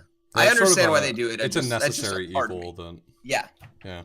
So BD Weasel asks, what terrible game would you like to see next year? I'd like to see Bubsy 3D.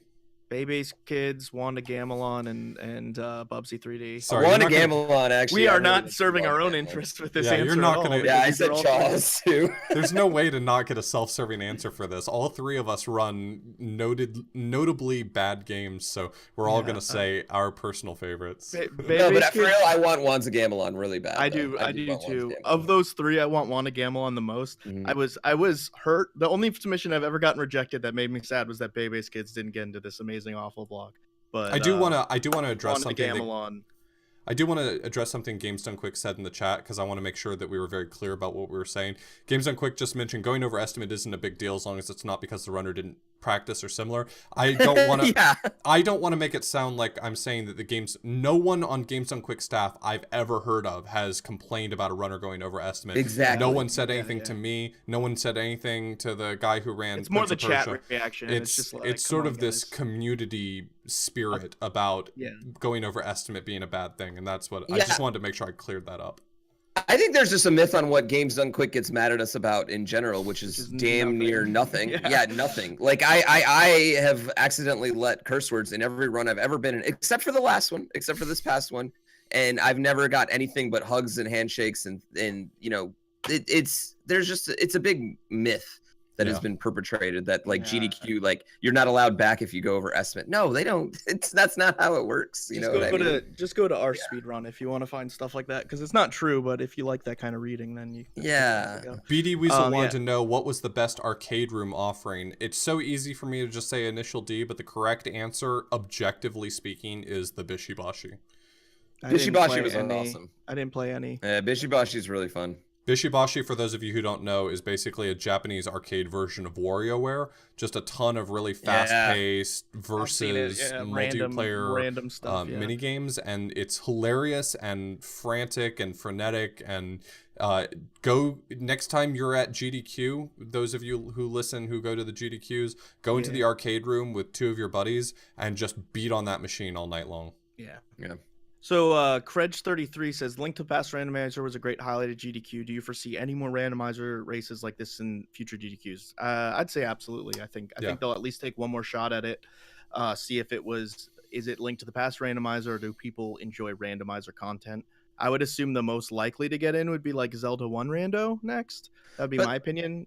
Over that's Mario not really rando. Taking a chance, and I think also Zelda 1 randomizer, with all due respect, is objectively worse than Link to the Past, viewer-wise. I think viewer-wise, it's just I think it's true. Worse. I think a Link to the Past randomizer is both more popular and, from my personal opinion, is more entertaining to watch. Sure. But that being said, which one would they? What would be second? If they were gonna go with a non Link to the Past randomizer for randomizer, Zelda 1 seems like the clear, obvious choice. The platformer randomizers are sort of more.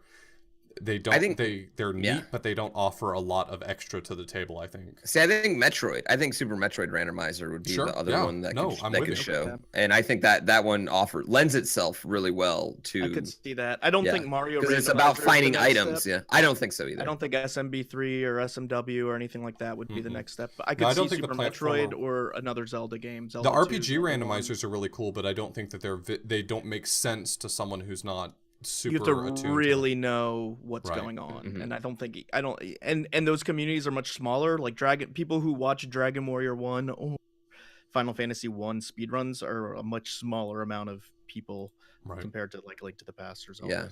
Yeah, but I think a platforming randomizer has to do more randomizing platforms before it's necessarily going to give this same visual appeal as finding new items that Link to the Past does. Yeah, I think the problem with platforming randomizers is from the perspective of playing it, having a level from the end of the game move to the beginning of the game might be a big deal, but visually, like, who cares that level 7-3 moved to 1-2? Like, who cares? Yeah.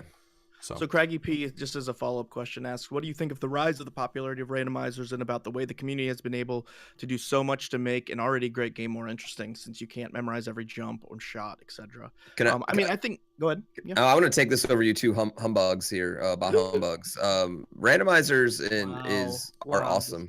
Randomizers are awesome. I'm sorry. They're they're fun. All right, first off, let me go on the record here to clarify for what feels like the millionth time. I love randomizers. My only gripe with randomizers is that all of my favorite speedrunners stopped doing RTAs and started doing randomizers. Okay, I'd like to be clear as well. Well, make them be less fun then. I mean, like... One, I would like to be clear that Chad has made a randomizer, so it's I know. Which neither of us have done, but I do hate randomizer because when certain people, and we've talked about whether we should do an episode on randomizer or not. I actually don't hate randomizer. I think it's really neat. I think it's a really cool concept. I think it's really fun that these communities have risen up. But if you are top speedrunner in Mega Man something and now you're running Zelda randomizer, I'm not clicking to view you. I'm sorry. Like I watched you to play whatever your speed game is, not to watch randomizer. So you're not going to get my view, but I think it's awesome that it exists. And I do watch Skybills do some Zelda 1 randomizer, and she's getting your view though. She's trying to warm my heart towards it, and it's only because I can't get her to not run it, and she's my friend, and so I can either lose my friend or maybe sometimes I could watch it. So, but no, in all seriousness, I think randomizer is really cool. I hope it doesn't overtake RTA and speedrunning from for too long, because I think that stuff is more interesting. I would rather watch a race of an actual run than of a linked randomizer. They have completely different skill sets. They're both impressive in their own way. So most of my most of my comments are in jest, but it is a good way to get me to stop watching your stream if you do convert fully to randomizer. That's all right. That's all right. You'll have 100 different other streamers. Yeah, you'll have 100 better people that are probably less cheap than me. They're giving you money and watching. So, Andy J. Wow, Retro Pooh doesn't asks, want my view. You heard it here. Andy J. Retro asks, what did you see in the practice room that would have made the best presentation on the GDQ stream? I think the Link to the Past One Mind turned up a little bit. Could have been really entertaining. Take two really high level players, make it on a more difficult setting. Right now it's set to switch every 60 frames, which is a whole second. One mind randomizer. That's like a lifetime. Oh my god. Oh my gosh, that would be crazy. Kaiserman said that the patch should work on randomizer as well. But yeah, I think something like that would fit really well. GDQ was doing for a little bit of time some super plays. So we had seen Tetris and Stepmania and stuff like that. I think I don't know. I was enthralled by the Ultimate Mortal Kombat, so maybe that. Okay, those are good. Just for time's sake, Andy J Retro, that's the one we just did. Any predictions? Credge33 asks for the next big thing at GDQ. And why is it Moonmaster? This was asked a bunch of times in chat. I think the next big thing is definitely gonna be Mario Odyssey. I think that's pretty obvious. Oh yeah. I think everybody, that obviously the game came out like right when GDQ submissions happened, which is good because it has time to percolate. I don't think they would have accepted it anyways because I think, getting a mature run in there is important to the GDQ committee. I think they did the any percent run of Breath of the Wild for the same reason, but I mean, I'm assuming we'll probably be closing next year with Odyssey and it's gonna be awesome. Yeah, I expect to see a lot of really great things from Odyssey going forward. I expect to see probably any percent at the next one, and then probably the darker side 30. For the next one, and then probably after that seeing a 2-player run of it. I think that there's just so much room for cool Odyssey speedruns coming up in the near future. And personally, I'm really excited about it because I love Odyssey speedruns. I'll watch nearly anyone play Odyssey. 88 asks, can we talk about the Athena race where they were both worried that they wouldn't finish, and then they did finish almost at the same time? I didn't see it, so yeah, we haven't seen. We can talk about it. Yeah, 88. Let us know how it went. We'll wait. But yeah, that is one on our list of games to see, so I'm looking forward to that. That was Dragon Dark and Brosentia, I believe. Is that right? Yeah, it was Dragon Dark versus two great bad game players and just awesome guys. So Nick's report says, do you think GDQ's aversion to races has to do with the Super Metroid run where 3 racers of the 4 dropped out early? Absolutely not. I think we kind of touched on this before. I think they're doing what I think is the smart thing, which is popular games get races because people are more familiar with them, and so a race adds an element to it. Whereas if you do, say, a Rocky and Bullwinkle race or something that people don't know, it kind of comes off as chaotic, and you don't get time for the commentators to actually speak about what the game is. So yeah, I think the actual runs show that that's the pattern that they're going for, and I think that that's perfect. I mean, yeah, you always want to submit sense. Cool races, but you always want to submit cool races with your friends, the 2 people in the world who run that game, but it's like it doesn't really in fact, add I don't submit races for that very purpose unless it's the same argument as co-op. If it doesn't add to the run, then I don't think there's a reason to do it. So like most of the games I've submitted, I won't submit as a race because I don't think it makes sense to race those games. I don't think it makes it a better experience for the viewer, and I think that's pretty common. I think Zelda's, Metroids, Donkey Kong, Castlevania, Ninja Gaiden, the same typical ones that they tend towards races very well because of their popularity, because people know the strats, because they're simple, because there's not a lot of complicated things, and so I think they'll continue doing that, and I think it's the right decision. Yeah, I think races are definitely lend themselves to the larger communities that have 10 to 12 guys at any given time that are capable of winning a race, that you can pick 4 of them and 2 to 4 of them and go and have something cool. But yeah, I mean, it doesn't really make sense to have a race of Enviro Bears, with all due respect. Yeah, exactly. it would actually take away from EnviroBear, and you never want to do that. Exactly. Yeah, I think that's the thing. It would hurt certain games. You know what I mean? Most of the games I submit would not go well as races. Yeah, I used to really want to do a Kaizo race, and GDQ said no to us, and I've since come around to realize why that's they're right on that, and it's probably better to always have those as solo individual runs. So. Also, just shout outs to anybody submitting. Just keep that in mind and maybe ask somebody if they want to submit as a race before submitting if you're going to race with that person, because I've had that happen to me several times where they're like, submitting as a possible race with this person. You're like, with that being said, I would love to race Dode in Dram 1 still one day, and I think both of us actually could put on a good show. Yeah, I mean, you get beat pretty bad, but... probably, but still. Yeah, if I give Dota full... He'd have to only start practicing 3 weeks beforehand. So Yo-Yo Chad Bobo asked, did Pooh's run get the most viewers? If you mean live, I'm not sure. I don't actually know what the peak viewership was for the marathon. I'd imagine it was towards the end because I think it's Saturday. Breath of the Wild. Breath of the Wild was huge. It was like 170, 180. The end of the marathon's always the biggest, and the donations reflect that as well. I think Saturday was the largest day for donations by a mile. As much Titanic as was second. Well, I was just about to comment, actually, on the YouTube channel, Titanic is, if not the most viewed, one of the most viewed runs so far from AGDQ 2018. So I don't know what big name site linked it. It sure as hell wasn't Kotaku, because I've read their article already. But someone must have linked it, because that has got mad viewership, and I appreciate you. Okay. Any other these? We got a lot of meme questions here. I'm gonna let Auth pick. You're the king of the memes. You pick which meme questions we want. We got a couple minutes left here. All right. Idecator asks, "Oh, it was to the cave. I was yelling, do the thing." Yeah, it was the whole like chanting things during the EnviroBear run was getting pretty cult-like at a certain point, and it was kind of hard to keep up with it. I got handed a few cups of Kool-Aid that I turned down. It was late. I got a tribal tattoo during it. I thought that was kind of weird, but I just went with it. Yeah, you gotta be careful of stuff. I was asked why holding the Dram belt was the highlight of GDQ for me. It was, I mean, it did emanate glory. It emanated the glory of Grand Pooh Bear, so that was pretty awesome. The thing looks way better from a distance than it does up close. I'll let you guys know that. You're like, it's so crappy, and I was like, oh, it looks really good when I've seen it on stream. It's like it's like 2 pieces of laminated paper taped to a belt that you buy for an 8-year-old. It's pretty great. So yes, that was obviously the highlight of my life up to this point. So Fastball 4207 asks, who would be considered the best speedrunner in the world? I'd say Grand Pooh Bear personally.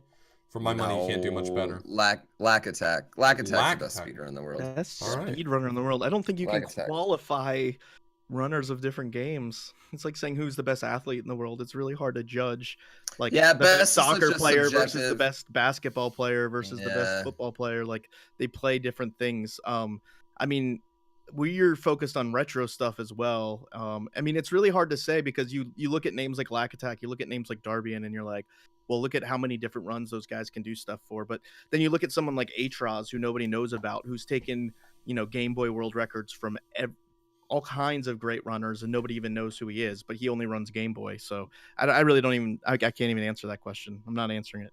Yeah, there's a lot of runners that contribute differently to different communities, and it's hard to rank them. Calco, Zelna, ZFG, Cheese, Punkation, just a ton of names just come to mind when you think of really great speedrunners. John Carls. Yep, John Carls 1. Just that is a name. That is a name that exists in speedrunning. Yes. Mm-hmm. Yeah. Yeah. No. I personally think it's Lack Attack, and he's really good. Yeah, I mean, he can switch from SMRPG. Exactly. I mean, he's very, very talented. Because he crosses all those genres. Do you know what I mean? Like, even if I owned world record in every game I played, they're just Mario games, so it would be like, what is that? It's hard to say though because we have specific focus. There could be some PC speedrunner out there that's just unbelievable that I don't know about. There can be people who are speedrunning,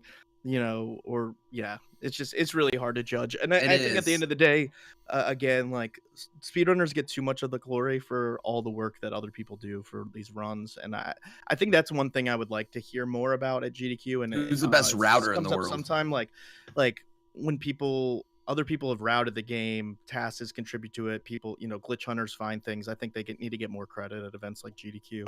Mm-hmm. Get a little bit less of the hubris focused on the runners themselves. But yeah. I think that about wraps up the Q&A. Would you agree? Yeah, for sure. There's a lot of Q and a lot of A. Yeah, there was both about of those things equal. going on. It was about an equal amount of Q&A. There was some Z too. I don't know how that slipped in at the end. So, Grand Pooh Bear, I know you need to go, but where can the people find you if for some reason in this world that they do not follow you? If the people want to know where their champ is. Yeah. Who's the people's champion and where do they find him? Champion, yeah. You can find me at Grand Pooh Bear, twitch.tv/Grand Pooh Bear, the YouTube's Grand Pooh Bear, pretty much everywhere. Grand Pooh Bear, Instagram, Twitter, yeah, I don't know, all those places. Facebook got now, all the places. Yeah, all the follow places. him. Give him a sub if you like giving money to people. He's also got a really fantastic podcast. You can find it. Yeah, absolutely. The Warp World podcast as well. You can check me out at podcast.warp.world. If you're a fan of the Frame Savers, definitely check that out. It's different type of content than ours, so it's not like an overlap where you just be getting a lot of the same. They do a lot of like video game news stuff, like kind of like what's going on in the Twitch world, what's going on in speedrunning world, what's going on in the video game world. So it's kind of a completely different topic base than what we do, and it's really great. I love it. Jakku's on there, and now Xwater, who got decimated in a rap battle against your wife. I saw live and in person. So maybe one of the most lopsided rap battles of this or any generation. But definitely go check them out. We're going to be plugging them more often. Big fans of their podcast, and I'm surprised he didn't get replaced on the podcast. Yeah. I mean, we couldn't find anyone else, so no, I'm checking. How about your wife was too big now? She's too big for Warp World. She's gotten too big for us. You can find me at John Carls on Twitch and Twitter. You can find me on John Carls1 on YouTube. What about you, Chad? You can find me on Twitch, Twitter, and YouTube as Author Blues, and you can find our fantastic podcast at theframesavers.com, where you can find links to pretty much everything we've got. For those of you who are watching this episode live, we're doing this episode on our Twitch channel, which I don't think is actually listed on our website yet because this is the first time we're using it, but we're going to try to make more use out of it, try to do more of our live episodes here rather than chilling on other people's channels. So that's twitch.tv/theframesavers if you want to catch those episodes live. You can jump into our Discord. You can check out our YouTube, where all of these episodes are uploaded after the fact, our SoundCloud, and in addition to that, you can also catch our Patreon on there. Yeah, as a quick shout out, so on our Patreon, we have $25 a month donors that we will shout out your project or your stream or something. We've got a couple of new ones that we need to reach out to that happened actually while I was walking with Auth after dinner when I was visiting him. So we need to figure out what you want to promote. But the ones we have that we know so far, Tina Hacks, go follow her on twitch.tv/Tina Hacks. She does tons of awesome speedruns. You can see her Wonder Boy, the Dragon's Trap speedrun from the GDQ VOD. She also does a lot of Final Fantasy VI speedruns, SMW, just a whole variety of things. Also twitch.tv/Mr. Pizak, that's MRPZAK, does a bunch of retro NES content. Go follow him. If you're one of those 2 to 3 people who are now also giving us $25 a month, please let us know what you want us to say here, but we really appreciate your support. If you do want to hop on there and support us, even for just $1, it really helps out. It helps us pay hosting, stuff like that. And also we do listener selected episodes that you can vote towards, which we've done a bunch of. So also huge shout out to Brian Morgenthaler for producing this podcast. You can find him at bmorgs TV on Twitter and Twitch. He is an awesome guy. He makes this thing happen for real. And any last thoughts? Oh, also shout outs to GDQ for hosting us and talking to us in chat. Super big thanks for some of that insider insight. I was just talking about how much we love the dev commentary, and just as much it's nice to talk to GDQ about the GDQ. So yeah, so thanks for that. Thanks for throwing a great event. How much money got raised? Mention 2.2 million, something like that. That's amazing. So thanks to everybody who donated towards that. And any last thoughts about GDQ before we go? Nope. It's fun. It's super fun. Yeah. It's super fun. You heard it here first, folks. So thanks so much for listening, and we'll catch you guys soon. Peace. See ya. Peace.